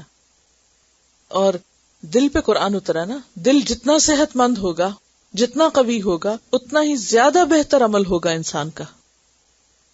قل هو للذین آمنوا ھدی و شفاء. سورۃ بنی اسرائیل 82 میں آتا ہے وَنُنَزِّلُ مِنَ الْقُرْآنِ مَا هُوَ شِفَاءٌ وَرَحْمَةٌ لِّلْمُؤْمِنِينَ. تو پھر کیا بات پتہ چلی کہ دل کی بے چینی کا علاج اور دل کے مردہ ہونے کا علاج اور بے حسی کا علاج اور ناخوشی کا علاج کس میں ہے؟ قرآن میں. قل هو للذین آمنوا ھدی و شفاء. لیکن کس کو یہ شفا ملتی ہے؟ جو مان جائے، مانے تو صحیح، اس نسخے کو آزمائے تو صحیح. والذین لا یؤمنون، اور وہ لوگ جو ایمان نہیں لاتے، جو مانتے نہیں، فی آذانہم وقر، ان کے کانوں میں بوجھ ہے، بہرا پن ہے. یہ کتاب ان کے کانوں کے راستے اندر جانے کی بجائے کانوں سے ٹکرا کے واپس آ جاتی، یا ایک کان سے جاتی اور دوسرے سے نکل جاتی. وقر یعنی ڈاٹ ہے کان پہ، اندر نہیں جا سکتا، کچھ دل تک نہیں جاتا. وَهُوَ عَلَيْهِمْ عَمًا، اور وہ ان پر اندھا پن ہے. امن کو اگر آپ ایک ورڈ سے ترجمہ کریں تو بات فوراً سمجھ آ جائے گی. معمہ، کبھی لفظ معمہ پڑھا؟ کیا ہوتا ہے معمہ؟ پہیلی، مبہم چیز، سمجھ نہ آنے والی، انکلیئر. تو جو ایمان والے ہیں ان کے لیے تو ہے ہدایت و شفا، اور نہ ماننے والوں کے لیے کانوں کا بوجھل پن، بہرا پن اور ایک معمہ، حیران پریشان ہے. وَهُمْ فِي طُغْيَانِهِمْ يَعْمَهُونَ. ہدایت موجود ہے، چراغ تلے اندھیرا، کتاب موجود ہے، اور وہ ٹکریں کھا رہے ہیں ادھر اور ادھر کہ یہ ہمیں راہ دکھا دے اور وہ بتا دے کہ ہمیں کرنا کیا ہے. یہی حال ہے نا مسلمانوں کا. اور پھر لا یؤمنون میں وہ لوگ بھی آتے ہیں جو سرے سے نہیں مانتے. اس وقت آپ دنیا کی حالت دیکھیں کہ انسانوں کو جو مسائل درپیش ہیں، خواہ وہ ذاتی زندگیوں میں ہوں، نفسیاتی امراض کی شکل میں ہوں، یا اوور آل امن و امان کے مسائل ہوں، ان سب مسائل کے حل کے لیے اللہ تعالیٰ نے یہ کتاب محفوظ رکھی ہے 1400 سال سے. انا نحن نزلنا الذکر وانا لہ لحافظون. یہ ہے، لیکن نہ ماننے والے کیا کر رہے ہیں؟ یہ سب ہوتے ہوئے بھی ٹکرے مار رہے ہیں. کبھی کسی تحقیق کے پیچھے پڑے ہوئے اور کبھی کسی طرف سے حل سوچتے ہیں، لیکن حل کچھ نہیں ملتا. تو یہ کیا ہے دراصل ان کے لیے؟ قرآن ان کے لیے روشنی بننے کی بجائے، ہدایت بننے کی بجائے کیا بن گیا؟ اندھا پن بن گیا. کیونکہ وہ مانتے جو نہیں کہ یہ الہامی کتاب ہے، اللہ کی کتاب ہے جو حکیم حمید ہے. اگر مان لیں کہ وہ سب سے زیادہ عقل مند ہے اور ہماری ضروریات کو سمجھتا ہے اور ہمارا خالق ہے، تو پھر سر جھکا کر اس کی دی ہوئی ہدایت کو قبول کر لیں گے. اولئک، ایسے ہی لوگ جو ایمان نہیں رکھتے، نہیں مانتے، ینادون، وہ بلائے جاتے ہیں، ندا دیے جاتے ہیں، من مکان بعید، دور کی جگہ سے. یعنی ان کے لیے قرآن کی بات ایسے ہی ہے، اللہ کی یہ بات ایسے ہی ہے جیسے ان کو کوئی بہت دور سے آواز دے رہا ہو، اور آواز دینے والے کی دوری کی وجہ سے وہ آواز ان کو سمجھ نہ آتی. ایسے ہوتا ہے نا جیسے کوئی شخص دور سے آپ سے بات کر رہا ہو، اسے بعض اوقات پیچھے سے کوئی بولتا ہے تو میں سمجھ نہیں پاتی، ہونٹ ہلتے بھی دکھائی دیتے ہیں، لیکن سمجھ نہیں آتا کہ کہا کیا، کیونکہ فاصلہ ہے نا. تو یہ ایمان نہ لانا بھی کیا ہے؟ خالق اور مخلوق کے بیچ میں ایک فاصلے کا ہونا. چاہے چیز قریب ہے لیکن ایمان نہیں تو کیا ہے؟ دور ہے. تو اس دوری کی وجہ سے ہدایت کی بات جو قریب ترین ہونے کے باوجود ان کے لیے ایسی ہے جیسے ان کو کوئی بہت دور سے سنا رہا ہو اور ان کی سمجھ میں نہ آ رہا ہو، ان کے دل میں نہ اتر رہا ہو. تو یہاں پھر کتاب کی بات کی گئی کہ اللہ تعالیٰ نے یہ کتاب انسانوں کی ہدایت اور ضرورت کے لیے ویسے ہی بھیجی جیسی ہونی چاہیے تھی. عربی مبین میں ہے، آیات اس کی کھول کے بیان کی گئی ہیں، ہدایت اور شفا ہے. لیکن جو نہ مانے ان کے لیے پھر اس کتاب میں کوئی فائدے کی چیز نہیں، اور وہ حیران و پریشان ہیں. یہ کتاب ان کے لیے ایک معمہ ہے، سمجھ میں نہ آنے والا. سورۃ البقرہ 171 میں بھی آتا ہے نا، وَمَثَلُ الَّذِينَ كَفَرُوا كَمَثَلِ الَّذِي يَنْعِقُ بِمَا لَا يَسْمَعُ إِلَّا دُعَاءً وَنِدَاءً صُمٌّ بُكْمٌ عُمْيٌ فَهُمْ لَا يَعْقِلُونَ. چلیے تلاوت من لفظ ہے نا، ان دونوں میں پھر ایک معنی میں قرب پایا جاتا ہے. وہاں بھی ابہام ہے اور یہاں بھی ابہام ہے. تو نہ ماننا ابہام ہی ابہام ہے، کنفیوژن ہی کنفیوژن ہے. ایسا کیوں ہوتا ہے کہ چیز ایک ہی ہوتی ہے، کچھ لوگوں کی سمجھ میں آ جاتی ہے اور کچھ کی نہیں آتی؟ دیکھنے کا انداز فرق ہے نا. تو چیز تو ایک ہی تھی لیکن نگاہ کے زاویے سے یعنی کہ پرسپشن بدل گئی. اور یہ جو وقر ہے یہ ایک مینٹل بلاکیج ہے نا. دنیاوی معاملات میں ہمارا ذہن کتنا کام کرتا ہے. جیسا کہ اگر ٹیکس نہیں دیں گے تو ٹیکس مین پیچھے آئے گا، اگر ایکسیڈنٹ ہو گیا تو انشورنس بڑھ جائے گی. تو ہم پوری طرح چوکنے رہتے ہیں، ہر چیز کا حساب کتاب رکھتے ہیں، ڈرائیونگ کرتے ہوئے انتہائی محتاط ہوتے ہیں. لیکن جو ہی معاملہ آخرت کا آتا ہے تو ہمیں بھول جاتا ہے کہ اگر ہم نے فرض ادا نہیں کیا، ٹیکس پے نہیں کیا تو پوچھ ہوگی. یہاں تو انسان ہے پوچھنے والے، غلطی بھی کھا سکتے ہیں. اور انسانوں کے بنائے ہوئے بہت سے قوانین اور بہت سے قوانین کی امپلیمنٹیشن اور ان کی مانیٹرنگ کے باوجود بے شمار دھوکے کے طریقے. رات کسی نے مجھے فون کیا کہ وہ حج پہ جا رہے ہیں اور ان کو شک ہے کہ ان کے ہسبینڈ کی کمائی جو ہے وہ کچھ پوری طرح صحیح نہیں ہے. تو میں ان سے پوچھا کہ کیوں، کیا وجہ ہے؟ کہنے لگے کہ ان کو بعض سائن ایسے کرنے پڑتے ہیں کہ جو نہیں کرنے چاہیے. تو میں نے کہا نہ کریں. کہتے ہیں وہ اس کمپنی میں جاب کرتے ہیں کہ جنہوں نے ڈاکٹرز کو ہائر ہی اس لیے کیا ہے کہ وہ اگر سائن کریں گے تو وہ کما سکیں گے، اور اگر یہ سائن نہیں کریں گے تو یہ وہاں رہ ہی نہیں سکتے، ان کو نکال دیں گے. تو میں نے کہا کتنے فیصد ہے وہ؟ یعنی تقریباً 50%. سمجھے؟ تب آپ خود سوچیں کہ بظاہر بہت ساری چیزیں بہت کلین اور بہت فیئر اور بہت صحیح نظر آتی، لیکن جھوٹی گواہیاں اور جھوٹے دستخط اور جھوٹ جو ہے وہ چیز کو کہاں کہاں جا کے مشتبہ بناتا ہے. اب یہ چیز جس کے اندر ایک میزان ہے، قرآن ہے، اس کو تو کھٹکتی ہے کہ میں اس مال کے ساتھ کیسے حج کروں، یا یہ میرے لیے حلال ہے یا نہیں، یہ جائز ہے یا نہیں، کیا کرنا چاہیے اور کیا نہیں کرنا چاہیے. لیکن یہی چیزیں بہت سے لوگ بہت خوش ہو کے اور بہت عقل مندی کی علامت سمجھتے ہوئے کر رہے ہوتے ہیں، اور دل پہ ایک ہلکی سی لکیر بھی نہیں جاتی، غبار بھی نہیں جاتا. اور اگر ہمیں پتا ہو کہ ہمیں کوئی پکڑ لے گا، ہمارے غلط سگنیچر پکڑ ہو سکتی ہے، کبھی بھی نہ کریں، بھول کے بھی نہ کریں. تو دنیا میں تو ہم پھونک پھونک کے قدم رکھتے ہیں کہ ہر چیز کرسٹل کلیئر ہو، کہیں سے کوئی ہمیں پکڑ نہ سکے. لیکن جو ہی آخرت کا معاملہ آتا ہے تو کانوں پہ بھی ڈاٹ لگے ہوئے ہیں اور آنکھوں پہ بھی پردہ آیا ہوا ہے اور کنفیوژن ہے اور کوئی بھی چیز واضح نہیں ہے اور کوئی آخرت کے حساب کتاب جو ہے وہ نظر ہی نہیں آتے. تو یہ دراصل خود کو دھوکہ دینا ہے. وَلَقَدْ آتَيْنَا مُوسَى الْكِتَابَ، اور البتہ تحقیق دی ہم نے موسیٰ علیہ السلام کو کتاب. کون سی؟ تورات. فَاخْتُلِفَ فِيهِ، پس اختلاف کیا گیا اس میں. یعنی عموماً لوگ کتاب پر عمل سے بچنے کے لیے کس کا سہارا لیتے ہیں؟ اختلاف کا. کہ اس آیت کی تفسیر میں تو بہت اختلاف ہے اور اس میں تو بہت سے ڈفرینٹ اوپینین پائے جاتے ہیں، اور اس کا ایک مطلب یہ بھی نکلتا ہے. تو یہ طریقہ کار عموماً انسان کو عمل سے دور کر دیتا ہے. وَلَوْلَا كَلِمَةٌ سَبَقَتْ، اور اگر نہ ہوتی ایک بات جو طے ہو چکی، سبقت گزر چکی، مِن رَبِّكَ تیرے رب کی طرف سے. کون سی بات؟ کہ اللہ تعالی انسانوں کا حساب قیامت کے دن لے گا، یا حساب کا ایک دن مقرر ہے. لَقُضِيَ بَيْنَهُمْ، تو ان کے درمیان فیصلہ چکا دیا جاتا. کہاں؟ دنیا میں ہی. یہاں بھی نبی صلی اللہ علیہ وسلم کو تسلی دی جا رہی ہے کہ اگر لوگ آپ کی بات جو کہ ایک سچی بات ہے اور جو کتاب آپ پیش کر رہے ہیں ایک درست کتاب ہے، اس کو نہیں مانتے یا نہیں سمجھتے یا آپ سے اختلاف کرتے ہیں، تو اس سے پہلے موسیٰ علیہ السلام کے ساتھ بھی یہی ہوا. اب آپ دیکھیے کہ اللہ کی کتاب کا انکار یا اللہ کے کسی حکم کا انکار یا پیغمبر کی کسی بات کا انکار کوئی چھوٹا سا جرم تو نہیں ہوتا، بہت بڑا جرم ہے. تو انسان سوچتا ہے کہ اللہ تعالیٰ ایسے لوگوں کو پکڑتا کیوں نہیں جو اللہ کے حکم کی مخالفت کرتے پھرتے ہیں اور پھر بھی دنیا میں مزے کر رہے ہیں. ان کی پکڑ کیوں نہیں ہوتی؟ یا وہ لوگ جو نبی صلی اللہ علیہ وسلم کو ستا رہے تھے حالانکہ آپ اللہ کے محبوب تھے، تو ان کو پکڑا کیوں نہیں گیا؟ یعنی فوری طور پر انہیں پکڑ لیا جاتا. تو ایسا کیوں نہیں ہوا؟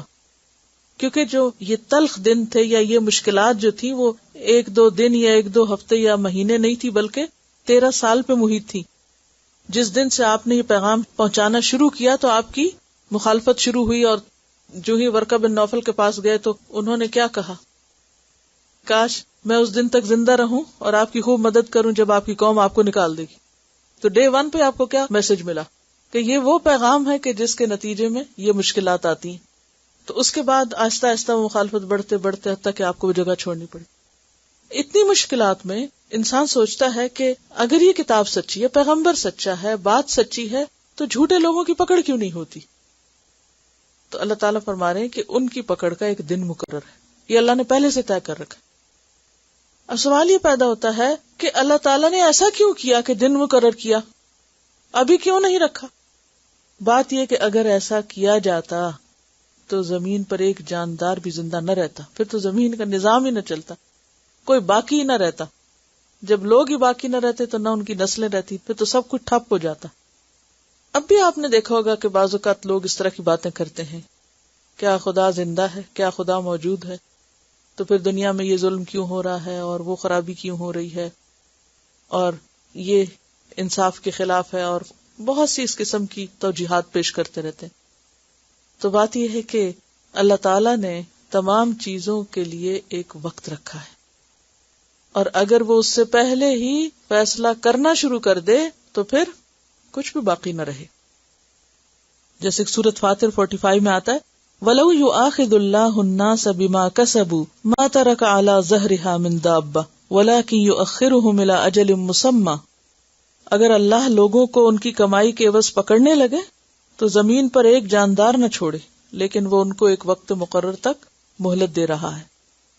سورۃ الکہف میں آتا ہے وَرَبُّكَ الْغَفُورُ ذُو الرَّحْمَةِ لَوْ يُؤَاخِذُهُم بِمَا كَسَبُوا لَعَجَّلَ لَهُمُ الْعَذَابَ بَل لَّهُم مَّوْعِدٌ لن يجدوا من دونه موئلا ولولا كلمة سبقت من ربك لقضي بينهم وانهم لفي شك منه. اور بے شک وہ البتہ شک میں مبتلا ہیں اس کی طرف سے. کس کے؟ تورات یا قرآن کی طرف سے. مریب، بے چین کر دینے والے، اس لیے مان کے نہیں دیتے. من عمل صالحا، جس نے نیک کام کیے، فلنفسه، تو اسی کے نفس کے لیے، اسی کی ذات کو فائدہ ہوگا. ومن اساء، اور جس نے برا کیا، فعلیہا، تو اسی کے ذمہ ہے. کیا؟ اس کی برائی کا وبال. جیسے سورۃ بنی اسرائیل آیت 7 میں آتا ہے ان احسنتم احسنتم لانفسکم وان اسأتم فلہا. النمل 40 میں آتا ہے ومن شکر فانما یشکر لنفسہ ومن اساء فعلیہا، اور جس نے برا کیا اس کی ذمہ داری بھی اسی پر. وما ربک بظلام للعبید، اور نہیں تیرا رب ظلم کرنے والا بندوں کے لیے یا بندوں پر. ظلام کس کے وزن پر ہے؟ فعال کے، مبالغہ کا صیغہ، بہت ظلم کرنے والا. یہ الفاظ قرآن مجید میں 4 اور مقامات پر بھی دہرائے گئے ہیں، بظلام للعبید. اور اس کے علاوہ مفہوم بہت مقامات پر ہے، مثلا ان اللہ لا یظلم مثقال ذرۃ وان تک حسنۃ یضاعفها. اللہ کسی پر ذرے برابر بھی ظلم نہیں کرتا، تھوڑا سا بھی نہیں کرتا. سورۃ الکہف 49 میں آتا ہے وَلَا يَظْلِمُ رَبُّكَ أَحَدًا، اور نہیں ظلم کرتا تیرا رب کسی ایک پر بھی، کسی پہ بھی ظلم نہیں کرتا. سورۃ یونس 44 میں آتا ہے ان اللہ لا يظلم الناس شيئا ولكن الناس انفسهم يظلمون. لیکن یہ لوگ ہیں جو اپنی جانوں پہ خود ظلم کرتے ہیں. تو کبھی بھی یہ خیال آئے دنیا میں ظلم اور مصیبت اور تکلیف دیکھ کر کہ یہ شاید اللہ نے کسی خاص قسم کے لوگوں پر زیادتی کی ہے، تو ایسا نہیں ہے. بات یہ ہے کہ جو کچھ بھی ہے ما اصابکم من مصیبت فبما کسبت ایدیکم ویعفو عن کثیر، کیونکہ اللہ کسی پہ ظلم نہیں کرتا. تلاوت تعویل کر لیں، لیکن اصل عقل مندی کی بات یہ ہے کہ کیا اللہ بھی اس کو قبول کرے گا، اس تعویل کو؟ سوچنا یہ چاہیے. چلیے آگے چلتے ہیں. 25واں پارہ. الیہ یرد علم الساعہ، اسی کی طرف لوٹایا جاتا ہے قیامت کا علم. قیامت کا علم اسی کو معلوم ہے. وما تخرج من ثمرات، اور نہیں نکلتے پھلوں میں سے، من اکمامہا، ان کے شگوفوں میں سے. اکمام کم کی جمع ہے، وہ غلاف جو کلی یا پھل پر لپٹا ہوا ہوتا ہے. پھول کی کلی دیکھی، کھلنے سے پہلے اس کے اوپر کچھ ہوتا ہے، گرین سے پتے سے چپکے ہوئے ہوتے ہیں، تو یہ کیا کہلاتے ہیں؟ کم. اور اس کی جمع کیا ہے؟ اکمام. اور جب کلی کو کھلنا ہوتا ہے تو کیا ہوتا ہے؟ وہ پھٹ جاتا ہے اور وہ سب باہر آ جاتا ہے. اسی طرح کھجور کا پھل بھی شگوفوں میں لپٹا ہوا ہوتا ہے، یعنی خوشے شگوفوں میں ہوتے ہیں، یہ یاد رکھیے. کھجور کے جو پھل ہوتے ہیں نا کچے، ان کو خوشے کہتے ہیں. تو خوشے جو ہیں وہ شگوفوں میں لپٹے ہوئے ہوتے ہیں اور پھر اللہ کے حکم سے وہ نکل آتے ہیں. سورۃ الرحمن میں بھی آتا ہے نا وَالنَّخْلُ ذَاتُ الْأَكْمَامِ، تو اکمام وہاں بھی آیا ہے، یعنی شگوفے. گابھا بھی کہتے ہیں اس کو، گابھے یا شگوفے. وَمَا تَخْرُجُ مِن ثَمَرَاتٍ مِّن أَكْمَامِهَا، وما تحمل من انثى، اور نہیں اٹھاتی کوئی مادہ. انثى کا کیا مطلب ہے؟ مادہ، صرف عورت نہیں، ہر مادہ. ولا تدع، اور نہ جنم دیتی ہے. الا بعلمہ، مگر اس کے علم میں ہوتا ہے، وہ جانتا ہوتا ہے. یعنی کس شگوفے سے کیا نکلا اور کس عورت نے کیا جنم دیا. اور صرف جنم نہیں، جب وہ حمل اٹھاتی ہے اس وقت بھی اللہ کو پتا ہوتا ہے، بندے کو خود نہیں پتا ہوتا، ماں کو بھی پتا نہیں ہوتا. اور پھر اس عمل میں جو دقت ہے اور جو حیران کن پروسیجر ہے وہ کسی انسان کے علم کے احاطے میں بھی نہیں آ سکتا کہ وہ کس قدر حیران کن طریقے سے وجود میں آتا ہے. تو اس لیے پھلوں کی جب بات کی گئی تو بس اتنا کہا کہ جو شگوفوں میں سے نکل آتا ہے، لیکن انسا کی بات کی گئی تو پھر تحملوں کی بات ہے پہلے اور پھر تدعو کی بات ہے کہ جو پیدائش ہے انسان کی وہ بھی بہت حیران کن چیز ہے کہ کیا چیز برآمد ہوتی ہے، مکمل بچہ.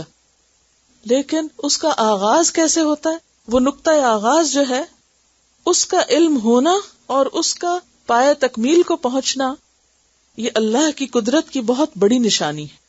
پیچھے نشانیوں کی بات ہو رہی ہے نا، تو یہ بھی اس کی نشانی ہے. اس کی ایک چھوٹی سی جھلک آپ کو بتاتی ہوں کہ ہوتا کیا ہے. لکھا ہے کہ حمل قرار پانے کا عمل ایک انتہائی پیچیدہ عمل ہے، بہت کمپلیکیٹڈ ہے. ایک مادہ میں بیضہ یعنی اووم کا جو سیل ہوتا ہے ایک ایسی اکائی ہے، یعنی ایک سیل میں جو 60,000 ٹریٹس کا حامل ہوتا ہے. ایک سیل کے اندر کتنے ٹریٹس ہیں یا خصوصیات ہیں؟ 60,000. کتنا ہوتا سیل؟ آنکھ سے نظر نہیں آتا.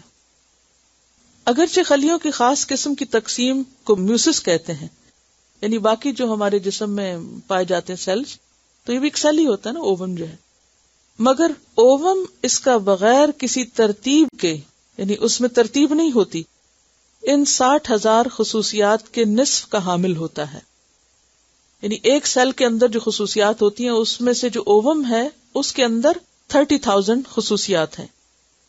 یہ مزید 23 متحرک بکسوں یعنی کروموسومز پر سوار ہوتے ہیں اور مردوں میں 46 کی تعداد میں ہوتے ہیں. اس کو انہوں نے اس طرح سمجھایا ہے، فرض کریں کہ ایک انسان کی نمائندگی اس کے جینی کوڈ یعنی کوڈ سے تعبیر ہے جو 1 سے لے کر 60,000 کی ترتیب سے ماں کے سیل میں موجود ہے. مگر ماں کے کارڈز یعنی 1 سے لے کر 30,000 تک ایک مخصوص ترتیب میں نہیں ہوتے. 60,000 کارڈوں کی تعداد میں سے ماں کے اووم میں 30,000 کارڈ بغیر کسی ترتیب کے موجود ہوتے ہیں. یہ جو ٹریٹس ہیں ان میں سے آپ یوں سمجھیں کہ وہ 30,000 کارڈز ہیں جو اس اووم کے اندر ہیں. مثلا یہ 30,000 اس ترتیب میں جیسے 1 2 3 8 165 4,340 اور پھر اسی طرح یعنی رینڈم ہے. ماں کی شکل سے مشابہ پیدا ہونے والے بچے کی خصوصیات بھی منمانی ہوں گی. اس کی آنکھیں بالکل ایک جیسی ہونا ضروری نہیں، اس کی بھویں متناسب ہو سکتی ہیں، اس کے ناخن بالکل ایک جیسا ہونا ضروری نہیں.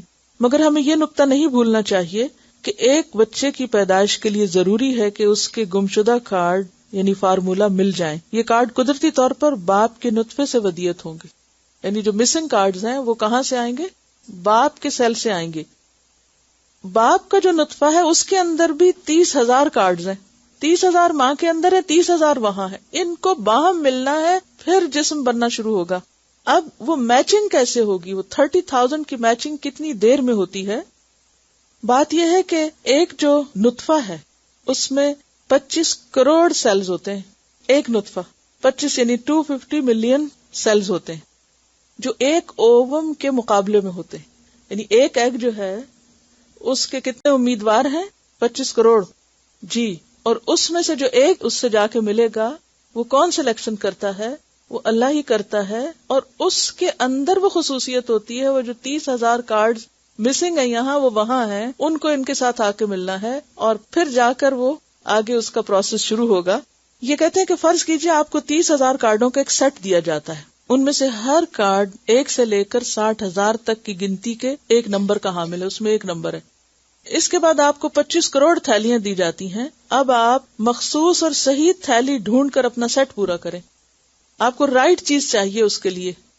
اس اووم کے لیے کوئی بھی ہیپیزرڈلی سیل نہیں چاہیے، وہ چاہیے جو اس خصوصیت کا حامل ہے کہ یہاں کے نمبرز میں سے جو مسنگ ہے وہ وہاں موجود ہو، تب جا کر آگے عمل شروع ہوگا۔ فرض کریں کہ آپ ہر کارڈ کی 1 سیکنڈ میں جانچ پڑتال کرتے ہیں، تو آپ کو کتنا وقت لگے گا صحیح نمبر میچ کرنے کے لیے؟ آپ 30,000 کو 25 کروڑ سے ضرب دے دیں، پورے 2 مہینے چاہیے۔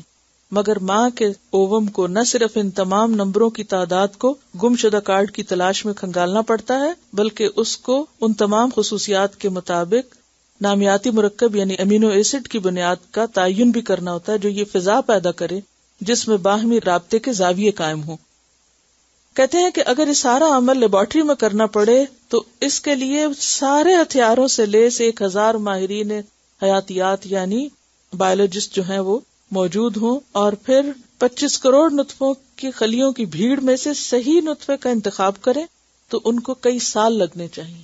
یعنی اگر 1000 سائنٹسٹ بیٹھے سارے اکوپمنٹ کے ساتھ تو اس میچنگ کے لیے ان کو کئی سال چاہیے، لیکن ماں کے پیٹ میں یہ سب کچھ صرف 1 گھنٹے میں ہوتا ہے۔ اور اس میں آپ دیکھیں کہ یہاں اللہ تعالیٰ فرماتے ہیں کوئی مادہ، صرف عورتیں نہیں، دنیا میں ہر روز کتنے بچے پیدا ہوتے ہیں اور کتنی عورتیں حامل ہوتی ہیں، اور صرف عورتیں نہیں بلکہ ہر مادہ، کتنی مخلوق ہے اللہ کی۔ اللہ تعالیٰ فرماتے ہیں کہ جتنی بھی مخلوق ہے اس میں سے جتنی بھی فیمیلز ہیں ان میں سے جو حامل ہوتی وہ سب اس کے علم میں ہوتا ہے، اور وہ کام کیسے ہو رہا ہوتا ہے، کس تعداد میں ہو رہا ہوتا ہے، وہ سلیکشن کیسے ہو رہی ہوتی اور کہاں ہو رہی ہوتی، کس اندھیری کوٹھڑی میں، اور کون بیٹھا ہوتا ہے وہاں کہ ان کی وہ سلیکشن کرے کہ یہ نمبر یہاں مسنگ ہے وہاں سے ادھر دے دے، یہ یہاں مسنگ ہے یہاں، وہ ملیں گے تو جب جا کر پھر آگے بات بنے گی۔ تو یہ سب کچھ کیا ہے؟ دراصل اللہ کے علم میں ہے۔ اور پھر آپ دیکھیے کہ اگر 2 اووم ہوں تو پھر کیا ہوتے ہیں؟ ٹوینز ہوں گے، اور بعض اوقات 1 اووم کے ساتھ اگر 2 سپرم مل جائیں تو بھی ٹوینز ہوتے ہیں، یعنی ایک ہی کو ملنا ہوتا ہے، اور نارملی تو آپ دیکھیں ایک ہی آتا ہے، لیکن بعض اوقات 2 بھی آ جاتے ہیں، تو ایسی صورت میں۔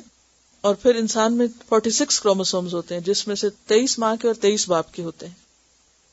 اور پھر یہ اور بھی بہت ڈراؤنی باتیں لکھی ہوئی ہیں کہ اگر اس لحاظ سے کہ اگر فلاں جگہ خرابی ہو جائے، ایک کارڈ اس جگہ چلا جائے تو پیٹ میں سے زبان نکل سکتی ہے، اور اگر صرف ایک جگہ ایک ٹریٹ میں خرابی ہو جائے تو وہ آنکھ کہیں کی کہیں لگ سکتی ہے اور کان کہیں لٹک سکتا ہے اور کچھ سے کچھ بن سکتا ہے انسان۔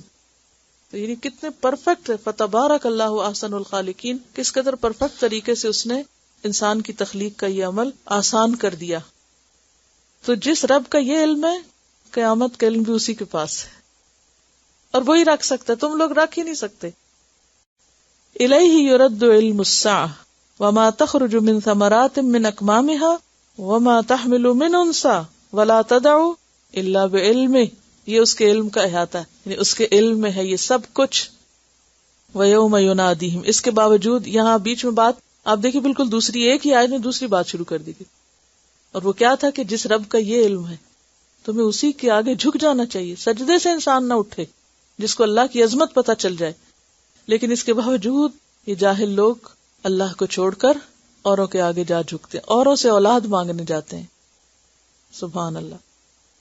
وَيَوْمَ يُنَادِيهِمْ، اور جس دن وہ ان کو پکارے گا، اَيْنَ شُرَكَائِي، کہاں ہے میرے شریک، دیتا میں تھا سب کچھ اور تم مانگنے کہیں اور جاتے تھے۔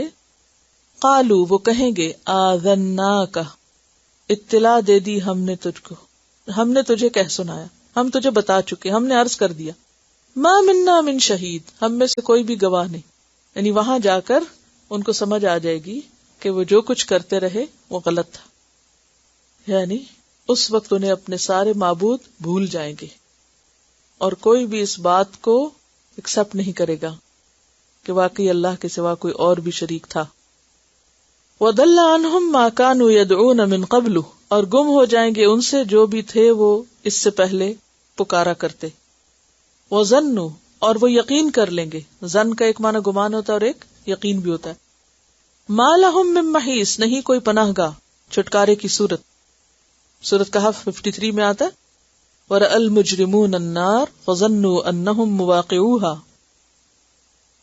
وَضَلَّ عَنْهُمْ مَا كَانُوا يَدْعُونَ مِن قَبْلُ وَظَنُّوا مَا لَهُم مِّن مَحِيصٍ، یہ کیوں کہیں گے جا کے کہ ہم تو پہلے ہی کہہ چکے کہ ہم نہیں جانتے کہاں ہیں وہ سارے معبود، کیونکہ وہ کہیں انہیں نظر ہی نہیں آئیں گے۔ اور اب انہیں سمجھ آ رہی ہوگی کہ سخت پکڑ کا وقت ہے، لہذا سرے سے انکار کر دیں گے. جیسے وہ ایک جگہ پر آتا ہے نا، واللہ ربنا ما کننا مشرکین، ہم نے تو کبھی شرک کیا ہی نہیں تھا. چلیے دیکھ کر کے کتنے نمبرز میں سے کتنی تیزی کے ساتھ کیسی سلیکشن اور فوراً. اور پھر آپ دیکھیں کہ اس سے آگے بھی اگر تفصیلات پڑھیں تو اور حیران کن ہے کہ 40 دنوں کے اندر پوری باڈی کا سٹرکچر بن چکا ہوتا ہے. اور وہ اتنی دلچسپ کچھ حقیقتیں تھے کہ اتنے دن کے بعد کان کی کری ہڈی کا وہ سیل جمع ہو جاتے ہیں، اور اتنے دن میں زبان کی جو لیئر ہے اس کے سیلز اکٹھے ہو جاتے ہیں، کیونکہ پھر وہ اس میں فوراً یہ سلیکشن ہوتی ہے کہ کون سے سیلز مل کے کیا بنے گے آئندہ، وہ اکٹھا ہونا شروع ہو جاتے ہیں. تو یہ سب کچھ کون کر رہا ہوتا ہے؟ کسی انسان کے بس میں تو نہیں. لیکن اس کے باوجود سب کچھ دیکھ کے پھر خالق نظر کیوں نہیں آتا؟ الیہ یرد علم الساعہ میں لوٹانے کا کیا مطلب ہے؟ مطلب یہ ہے کہ جب بھی کوئی آپ سے پوچھتا ہے کہ قیامت کب آئے گی تو اس کو کدھر ریفر کریں گے؟ اللہ ہی کی طرف، کیونکہ اللہ تعالیٰ نے یہ علم اپنے پیغمبر کو بھی نہیں دیا. جیسے قرآن پاک میں آتا ہے نا، یسألونک عن الساعۃ ایان مرساہا، تو اللہ تعالیٰ نے کیا جواب دیا؟ فیما انت من ذکراہا الی ربک منتہاہا. ایک اور جگہ پر آتا ہے وَإِنْدَهُ مَفَاتِحُ الْغَيْبِ لَا يَعْلَمُهَا إِلَّا هُوَ. پھر فرمایا لا يَسْأَمُ الْإِنسَانُ مِنْ دُعَاءِ الْخَيْرِ، نہیں تھکتا انسان خیر کی دعا سے، نہیں اکتاتا. یسأم پیچھے پڑ چکے، سأم کس کو کہتے ہیں؟ بوریت کو، تھک جانے کو، اکتانے کو، تنگ آنے کو، دل بھرنے کو. انسان کا دل نہیں بھرتا خیر کی دعا سے، یعنی خیر و عافیت کی دعا، مثلا مال و رزق کی وسعت، صحت، تندرستی، ان سب کی دعائیں انسان کرتا ہی رہتا ہے. طویل فہرست ہوتی ہے. جب تک ہم زندہ ہیں تو ہماری دعائیں جاری رہتی، اگر قبول ہو جائیں تو ہم بہت خوش ہوتے ہیں، اور اگر ہمیں اس لسٹ کے مطابق کچھ نہ ملے تو پھر ہم کیا کرتے ہیں؟ ہمارا ری ایکشن کیا ہوتا ہے؟ وَإِن مَسَّهُ الشَّرُّ، اور اگر پہنچتا ہے اس کو شر، یعنی مانگی تھی اس نے خیر اور مل گیا اس کو شر، تو پھر دیکھیے کیا ہوتا ہے. وَيَئُوسٌ قَنُوطٌ، سخت مایوس اور سخت نا امید ہوتا ہے. یعنی مانگتے ہوئے تھکتا نہیں، اور اگر مانگ کے ملے نہیں تو ناراض بھی بہت ہوتا ہے. یئوس کا لفظ جو ہے نا یأس سے ہے. یأس کہتے ہیں کسی معاملے کے متعلق امید کا ختم ہونا، آہستہ آہستہ توقعات ختم ہونا. عورت کو یائسہ کب کہا جاتا ہے؟ سن یأس، مینو پاس کو یأس کی علامت کہا جاتا ہے. وَإِن مَسَّهُ الشَّرُّ فَيَئُوسٌ. اچھا، اس میں آپ نے دیکھا ہوگا کہ گریجولی ہوتا ہے نا، تو یئوس جو ہوتا ہے یہ کیفیت گریجولی ہوتی ہے مایوسی کی. یعنی دو لفظ آئے نا مایوسی کے لیے یہاں پر، ایک یئوس اور ایک قنوط. اور قنطہ کا معنی ہوتا ہے بھلائی سے مایوس ہونا، آس توڑ بیٹھنا. یعنی وہ جس خیر کے لیے دعا مانگ رہا تھا اب وہ اس سے مایوس ہو گیا ہے، یعنی اب وہ سمجھتا ہے کہ اس کی دعا نہیں قبول ہوگی، میری دعا تو سنی نہیں جائے گی. پھر انسان مایوسی کی باتیں کرتا ہے. وَلَئِنْ أَذَقْنَاهُ رَحْمَةً مِنَّا، اور البتہ اگر چکھائیں ہم اس کو رحمت اپنی طرف سے، مِن بَعْدِ ضَرَّاءَ مَسَّتْهُ، بعد تکلیف کے سختی کے جو اس کو پہنچی، لَيَقُولَنَّ هَذَا لِي، تو ضرور کہے گا کہ یہ تو میرے لیے ہے، اس میں تو میرا کمال ہے، یہ تو میرا حق تھا، یہ تو مجھے ملنی چاہیے تھی، سب کو ملی مجھے نہیں ملنی چاہیے تھی. یعنی تکلیف کے بعد جب اللہ اپنی رحمت کر دیتا ہے، نعمت دے دیتا ہے، تو انسان اللہ کو بھول جاتا ہے اور صرف اپنے کمال کا ذکر کرتا ہے. وَمَا أَظُنُّ السَّاعَةَ قَائِمَةً، اور میں نہیں سمجھتا کہ قیامت بھی قائم ہوگی. تو ناشکرا پن انسان کو کہاں تک لے جاتا ہے؟ نہ صرف یہ کہ خدا کے انکار بلکہ آخرت کے انکار کی طرف بھی. وَلَئِن رُجِعْتُ، اور البتہ اگر میں لوٹایا گیا، پھیرا گیا، اِلَىٰ رَبِّي، اپنے رب کی طرف، اِنَّ لِي عِندَهُ لَلْحُسْنَىٰ، تو بے شک میرے لیے اس کے ہاں البتہ بھلائی ہے، بہتری ہے، اچھائی ہے. جیسے سورۃ کہف 36 میں آپ نے پڑھا وَلَئِن رُدِدتُّ إِلَىٰ رَبِّي لَأَجِدَنَّ خَيْرًا مِّنْهَا مُنْقَلَبًا. یعنی ایسا انسان جس کو اللہ تعالیٰ تکلیف کے بعد نعمت سے نوازتا ہے تو وہ اتنا بھول جاتا ہے کہ اللہ کو بھی بھول جاتا ہے اور آخرت کو بھی بھول جاتا ہے. اور اگر اسے یاد دلایا جائے تو کہتا ہے کہ جیسے یہاں تکلیف دور ہو گئی، نعمتیں مل گئی، وہاں بھی مل جائیں گی. فَلَنُنَبِّئَنَّ الَّذِينَ كَفَرُوا پس البتہ ہم ضرور آگاہ کریں گے ان لوگوں کو جنہوں نے کفر کیا، بما عملوا، ساتھ اس کے جو انہوں نے عمل کیے تھے. کب؟ قیامت کے دن. قیامت کے دن ہم کفر کرنے والوں کو ان کے اعمال کے بارے میں ضرور بتائیں گے. یہ کون سے کفر کرنے والے؟ یہ ناشکرے لوگ کہ جن کو اللہ نعمت دیتا ہے اور پھر اللہ ہی کو بھول جاتے ہیں. تو اللہ تعالیٰ ان کا یہ عمل ان کے سامنے لا کے رکھے گا، دیکھو تم نے کیا کیا تھا. آپ ذرا سی اپنے ذہن میں ایک متحرک تصویر لائیں کہ ایک شخص ہے اور وہ خوب دعائیں کر رہا ہے، دعا قبول نہیں ہوئی. اب اس کا ری ایکشن کیا ہے؟ پھر اس کے بعد یہ ہے کہ کچھ عرصے کے بعد یکا یک اس کی مشکل دور ہو جاتی ہے. اب کیا ہے؟ وہ بھول جاتا ہے کہ اس نے کبھی اللہ کو پکارا، تو سمجھتے یہ سب کچھ تو میرا حق تھا اور مجھے ملنا ہی چاہیے تھا. اور پھر وہ اتنا آپے سے باہر ہوتا ہے اس اچھے حال میں کہ آخرت کے سارے کانسیپٹ کو بھول جاتا ہے یا انکار کر دیتا، اور یہ غلط فہمی کا شکار ہو جاتا ہے کہ جیسے مجھے یہاں سب ملا ہے وہاں بھی ملے گا. یہ سارا عمل انسان کا، کبھی اوپر جانا اور کبھی نیچے جانا اور کبھی بھولنا اور کبھی مایوس ہونا، یہ قیامت کے دن کھول کے رکھ دیا جائے گا، آگاہ کیا جائے گا. قیامت کے دن کو تو چھوڑے، اگر دنیا میں بھی کسی ایسے انسان کی فلم بنائی جائے اور پھر اس کو دکھائی جائے کہ دیکھو تم کر کیا رہے، تو کیا یہ اس کے لیے بہت خوبصورت تجربہ ہوگا؟ میں سمجھتی ہوں کہ ہم لوگوں کی زندگی میں اس قدر تضادات ہوتے ہیں، اور خاص طور پر جب ہم جذباتیت کا شکار ہوتے ہیں کہ کبھی بہت اونچے چلے گئے اور کبھی بہت نیچے گر گئے جا کے، تو یہ جو دو ایکسٹریم پہ ہم چلے جاتے ہیں، اگر یہ ایکسٹریمز ہماری ریکارڈ ہو جائیں اور پھر ان کو سامنے لا کے دکھایا جائے تو ہم اپنے آپ سے بھی شرما جائیں کہ ہم کیا کرتے ہیں. کچھ سمجھ میں آ رہی بات؟ ایک وقت میں ہم اپنی زبان سے کیا باتیں نکال رہے ہوتے ہیں اور دوسرے وقت میں کیسی باتیں کر رہے ہوتے ہیں. بندہ مومن معتدل ہوتا ہے.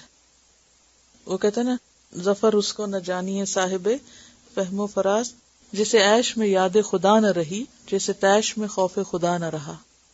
تو عموماً جب نعمت ملتی ہے تو ہم کیا باتیں کرتے ہیں، کبھی اپنے اس رویے کو بھی سوچیں، اور جب کوئی مصیبت آتی ہے تو ہم کیا کچھ کرتے ہیں، اور پھر اپنے یہ دو روپ آمنے سامنے لا کے رکھیں تو ہم خود اپنے آپ کو پہچان سکتے ہیں کہ ہم کیا ہیں. انہی رویوں کی اصلاح کی ضرورت ہے ہم سب کو، کہ نہ تو نقصان کے وقت انسان اتنا مایوس ہو جائے کہ بالکل ہی خدا کا ذکر چھوڑ بیٹھے، اور نہ ہی خوشی میں اتنا بھول جائے کہ سب کچھ بھول جائے. بندہ مومن تکلیف میں صبر کرنے والا اور خوشی میں شکر کرنے والا ہوتا ہے، اور یہی چیز اس کے ایمان کو مکمل کرتی ہے.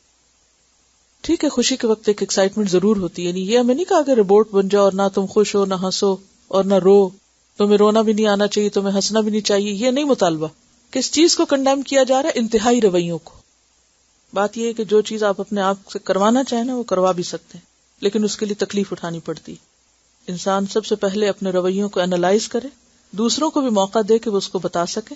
بعض اوقات ہمارے بچے، ہمارے شوہر، ہمارے آس پاس کے دوست ہمیں بتانا چاہتے ہیں کہ ہم غلط کر رہے ہیں، لیکن ہم روک رکھتے ہیں کہ مت کہو ہمیں.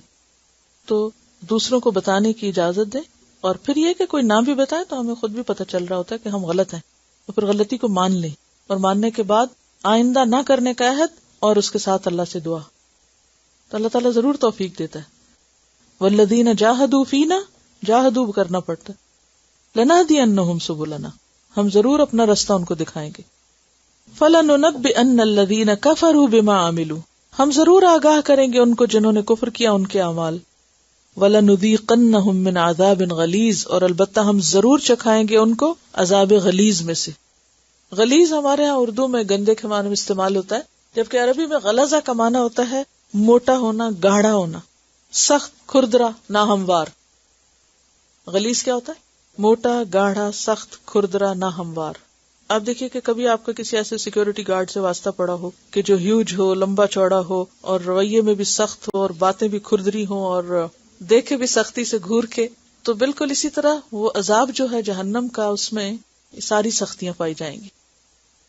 وَإِذَا أَنْعَمْنَا عَلَى الْإِنسَانِ، اور جب انعام کرتے ہیں ہم انسان پر، جب انسان کو ہم نعمت عطا کرتے ہیں، آرَدَ، تو وہ پہلو موڑ لیتا ہے، وہ بے رخی کرتا ہے. آرَدَ کا لفظ ہے نا عرض سے ہے. عرض کہتے ہیں کسی چیز کی چوڑائی کو، یعنی چوڑا ہونے لگتا ہے. وَنَأَى بِجَانِبِهِ، اور موڑ لیتا ہے اپنے پہلو کو. نَآ کا معنی ہوتا ہے ازراہ تکبر، کسی سے دور ہونا. يَنْأَوْنَ عَنْهُ پڑھ چکے نا، وَهُمْ يَنْأَوْنَ عَنْهُ. جانب کہتے ہیں پہلو کو، طرف، کروٹ. سائڈ. جب انسان کو کوئی نعمت ملتی ہے تو وہ کیا کرتا ہے؟ اللہ سے منہ موڑ لیتا ہے، بے رخی اختیار کرتا ہے. وَإِذَا مَسَّهُ الشَّرُّ، اور جب اس کو تکلیف آتی ہے، فَذُو دُعَاءٍ عَرِيضٍ، تو لمبی چوڑی دعائیں کرنے والا ہوتا ہے. عریض پھر عرض سے لمبی چوڑی، یعنی کثرت سے طویل دعائیں. وہ جیسے اردو کا ایک شعر ہے، نہیں آتی تو یاد ان کی مہینوں تک نہیں آتی، مگر جب کام پڑتا ہے تو اکثر یاد آتے ہیں. تو ویسے اللہ کو یاد نہیں کرتے، اور جب کوئی مشکل پڑتی ہے تو پھر لمبے لمبے وظیفے کرتے ہیں. عام دنوں میں فرض نماز بھی مشکل ہے. سورۃ یونس میں بھی یہ مضمون آتا ہے، وَإِذَا مَسَّ الْإِنسَانَ الضُّرُّ دَعَانَا لِجَنبِهِ أَوْ قَاعِدًا أَوْ قَائِمًا فَلَمَّا كَشَفْنَا عَنْهُ ضُرَّهُ مَرَّ كَأَن لَّمْ يَدْعُنَا إِلَى ضُرٍّ مَسَّهُ. قُلْ أَرَأَيْتُمْ، کہہ دیجئے کیا غور کیا تم نے، إِن كَانَ مِنْ عِندِ اللَّهِ، اگر ہے وہ اللہ کی طرف سے. کون؟ قرآن، پیغمبر. ثم کفرتم به، پھر تم نے اس کا انکار کر دیا. من اضل ممن هو فی شقاق بعید، کون زیادہ بھٹکا ہوا ہے اس سے جو بہت دور کی مخالفت میں مبتلا ہے. یعنی جو جتنی زیادہ مخالفت کرے گا وہ حق سے اتنا ہی دور نکل جائے گا. تو اشارہ اہل مکہ کی طرف کہ جو نبی صلی اللہ علیہ وسلم کو جاننے کے باوجود، قرآن کی سچائی سمجھنے کے باوجود منہ موڑے ہوئے تھے. ایسے لوگوں کے بارے میں کیا فرمایا کہ پھر وہ شدید مخالفت کی وجہ سے حق سے بہت دور چلے گئے، بہت زیادہ بھٹک گئے. سنریہم آیاتنا فی الآفاق، ان قریب ہم دکھائیں گے ان کو اپنی نشانیاں آفاق میں. آفاق کس کی جمع ہے؟ افق کی، یعنی کائنات میں. وفی انفسہم، اور ان کے نفسوں میں، ان کی اپنی ذات میں، ان کے جسم میں. حتی یتبین لہم، یہاں تک کہ ان کے لیے واضح ہو جائے گا. انہ الحق، کہ بے شک وہ یعنی قرآن حق. ہم اپنی نشانیاں ان کو ضرور دکھائیں گے، اور یہ نشانیاں کائنات میں بھی ہوں گی اور ان کے اپنے اندر بھی ہوں گی، یہاں تک کہ ان کو پتہ چل جائے گا کہ واقعی قرآن سچی کتاب ہے. اور اگر دیکھا جائے تو جتنی بھی علمی تحقیقات زیادہ ہو رہی ہیں وہ اتنی زیادہ قرآن کے حق میں جا رہی ہیں. جتنے تاریخی واقعات ایکسپلور ہو رہے ہیں وہ بھی قرآن کے حق میں جا رہے ہیں، خواہ آج سمود کی بستیوں کو ایکسپلور کریں یا دیگر بستیوں. اسی طرح جو پیشن گوئیاں ہیں قرآن میں وہ ہر بحرف پوری ہوئی، اور اس کے علاوہ بہت سی تحقیقات، کتابیں اب تو بھری پڑی ہیں ایسی چیزوں کی، کوئی نئی بات نہیں رہی. جب میں پی ایچ ڈی کر رہی تھی تو اس وقت ایک نئی ان دنوں میں فلم نکلی تھی انہ الحق، اور اسی آیت پر بیس تھی. 85 کی بات ہے، انہ الحق، کہ قرآن سچ ہے. عبد المجید زندانی ہے شاید قطر کے، جنہوں نے مختلف سائنٹسٹ کے ساتھ ملاقات کی تھی، اور پھر ان سے جو ان کی بات چیت ہوئی اس کو فلمایا گیا تھا، اور مختلف سائنٹیفک فیکٹس جو نئی ریسرچز کے ذریعے سامنے آئے ان کو انہوں نے قرآن سے میچ کر کے دکھایا. جس میں یہاں کی ٹورانٹو یونیورسٹی کے جو پروفیسر تھے جینیٹکس کے، کیتھ مور، اور اسی طرح اور بھی مختلف طرح کے لوگ.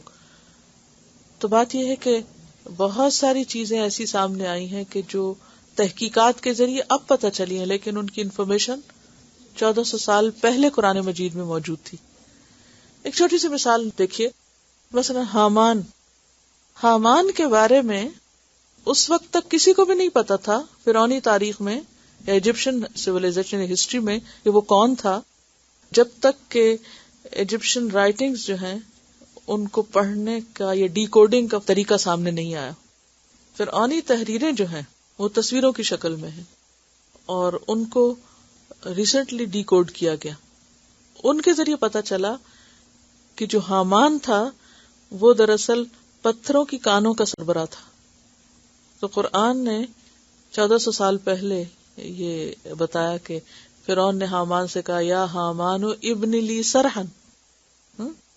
یہ اب پتہ چلا کہ اس کا نام حامان تھا اور اس کے حکومت میں بہت اہم مقام رکھتا تھا.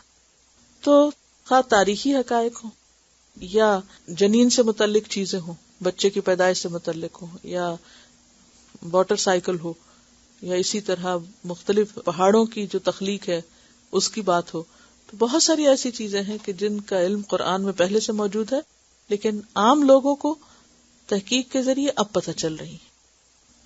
تو اللہ تعالیٰ نے قرآن کو معجزہ رکھا ہر دور کے لیے، اور ہر دور کے لوگوں کے لیے اس میں گواہی موجود ہے.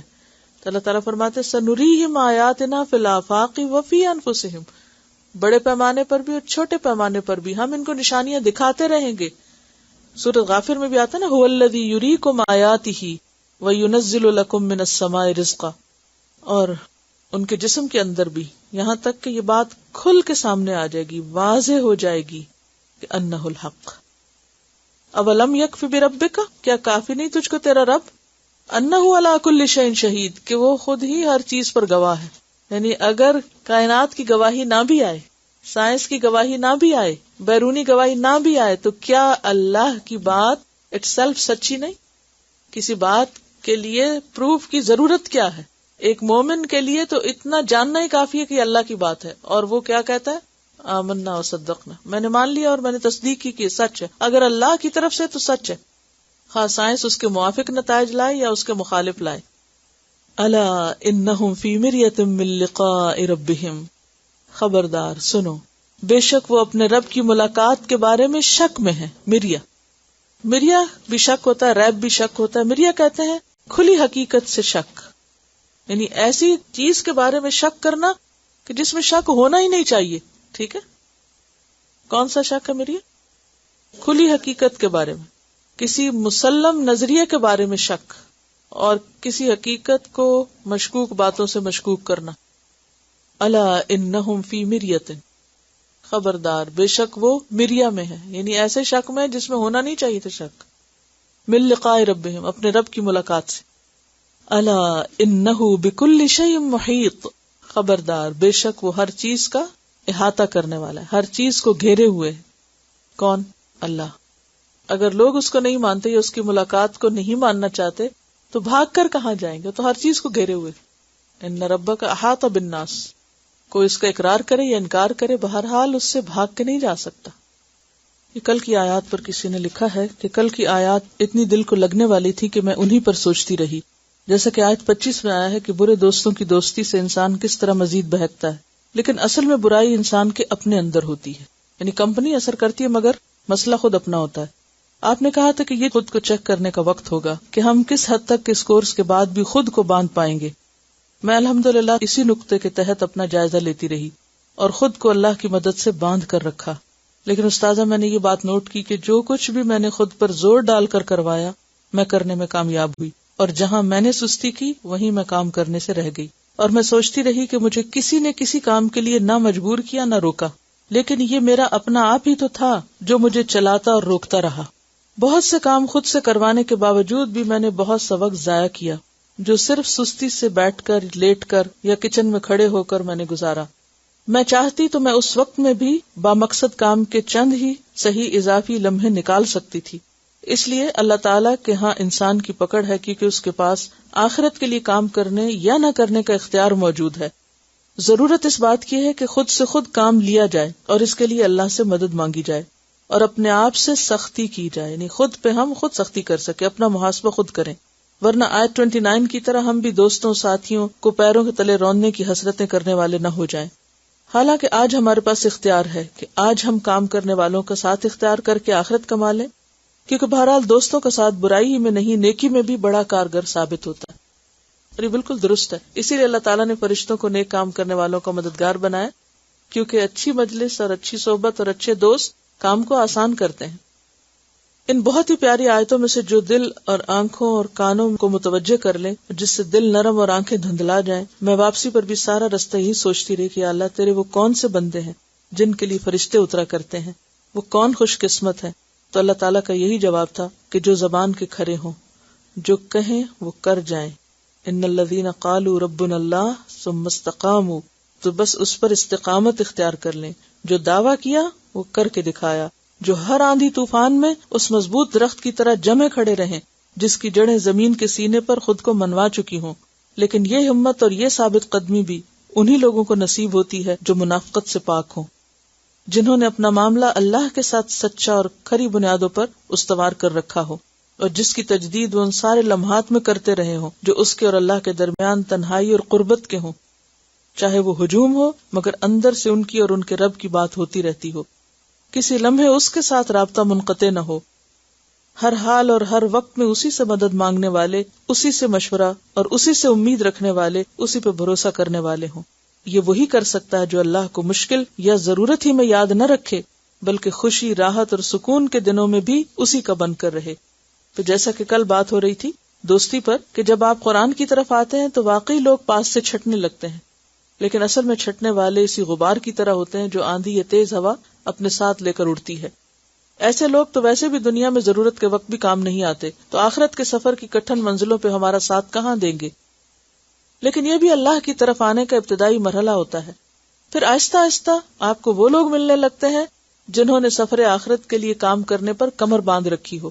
ایسے ساتھی بھی ان فرشتوں جیسا ساتھ دیتے ہیں جو ہر مشکل میں ساتھ نبھائیں کہ ہم ہیں غم کس بات کا، اللہ کی مدد ساتھ ہو تو پھر کیوں دکھی ہو، جو خوف کی بات ہے تو اس راہ پر بھی اکیلے تھوڑی ہی ہو، دیکھو تو صحیح اللہ تعالیٰ دنیا میں کتنے اچھے ساتھ دیتا ہے، لیکن ہم بصیرت بھری نگاہ تو ڈالیں۔ پھر بات کی گئی احسن طریقے سے برائی دور کرنے کی۔ اس طرح کا واسطہ عام لوگوں کے ساتھ بھی ہو سکتا ہے، لیکن خصوصاً رشتہ داروں کے ساتھ زیادہ ہوتا ہے، یعنی برائی کو بھلائی سے دور کرنے کا۔ لیکن اس وقت ہم میں سے اکثر اللہ کے اس حکم کو پورا کرتے کرتے کہ برائی کو روکو اور برے کی صحبت سے انسان بچے، ہم یہ حکم بالکل فراموش کر دیتے ہیں کہ قطع رحمی نہ ہو۔ ہم ان سے ملنا اور رابطہ کرنا چھوڑ بیٹھتے ہیں، یوں اللہ کے دین کے غلط نمائندے بنتے ہیں۔ حالانکہ اگر ہم واقعی سچے خیر خواہ ہوں تو بالکل اسی طرح جس طرح اپنے ساتھ ہوتے ہیں، ہم صرف خود کو ہی نہیں، ہر شخص کو، چاہے وہ رشتہ دار ہو یا کوئی اور، سب کو آگ سے بچانے کی فکر کریں۔ ہم نے یہ حدیث بھی پڑھ لی ہے کہ جو شخص لوگوں کی مدد میں رہتا ہے اللہ اس کی مدد میں ہوتا ہے۔ تو اگر ہم بدلے میں نہیں بڑھ کر احسان کرنے والے بن جائیں تو جو اس کتاب کا پیغام ہے جسے ہم پڑھ رہے ہیں، تو اللہ تعالیٰ اس کے اچھے نتائج ہم کو انشاءاللہ ہماری تھوڑی سی محنت اور کوشش سے ضرور دکھائے گا۔ ویسے بھی اصل بات تو تبھی بنتی ہے جب ہم اللہ تعالیٰ کو اپنا یہ روپ دکھائیں کہ گالیاں کھا کر بھی بد مزہ نہ ہوئے، کیونکہ زندگی بھی تو مشکل سفر کا نام ہے جس میں مشکلات اور غم آتے ہیں، لیکن ان کا مقابلہ کرنا ہی ایک مومن کا کام ہے۔ ہجوم غم میں بھی زندہ ہے تو حیرت کیسی، کچھ دیے تند ہواؤں سے بھی لڑ جاتے ہیں۔ تو ہمیں بھی انشاءاللہ ایسے ہی بننا ہے جو تند ہواؤں سے لڑے، اور یہ اللہ ہی کی مدد سے کرنا ہے۔ یہی نہیں کہ خود ایسے بہادر دیے بننا ہے، بلکہ دیے سے دیا جلانے کا کام بھی کرنا ہے، یعنی صرف خود ہی کو نہیں بلکہ اوروں کو بھی آگے روشنی پہنچانی ہے، آگے بھی اس کو دینا ہے۔ بس دینے کی یہی شرط ہے کہ دیں مگر پیار سے، اخلاص اور خیر خواہی سے۔ اللہ تعالی ہم سب کو بعمل مسلمان بنا۔ سبحانک اللہم و بحمدک، نشہد ان لا الہ الا انت، نستغفرک و نتوب الیک۔ السلام علیکم و رحمۃ اللہ وبرکاتہ۔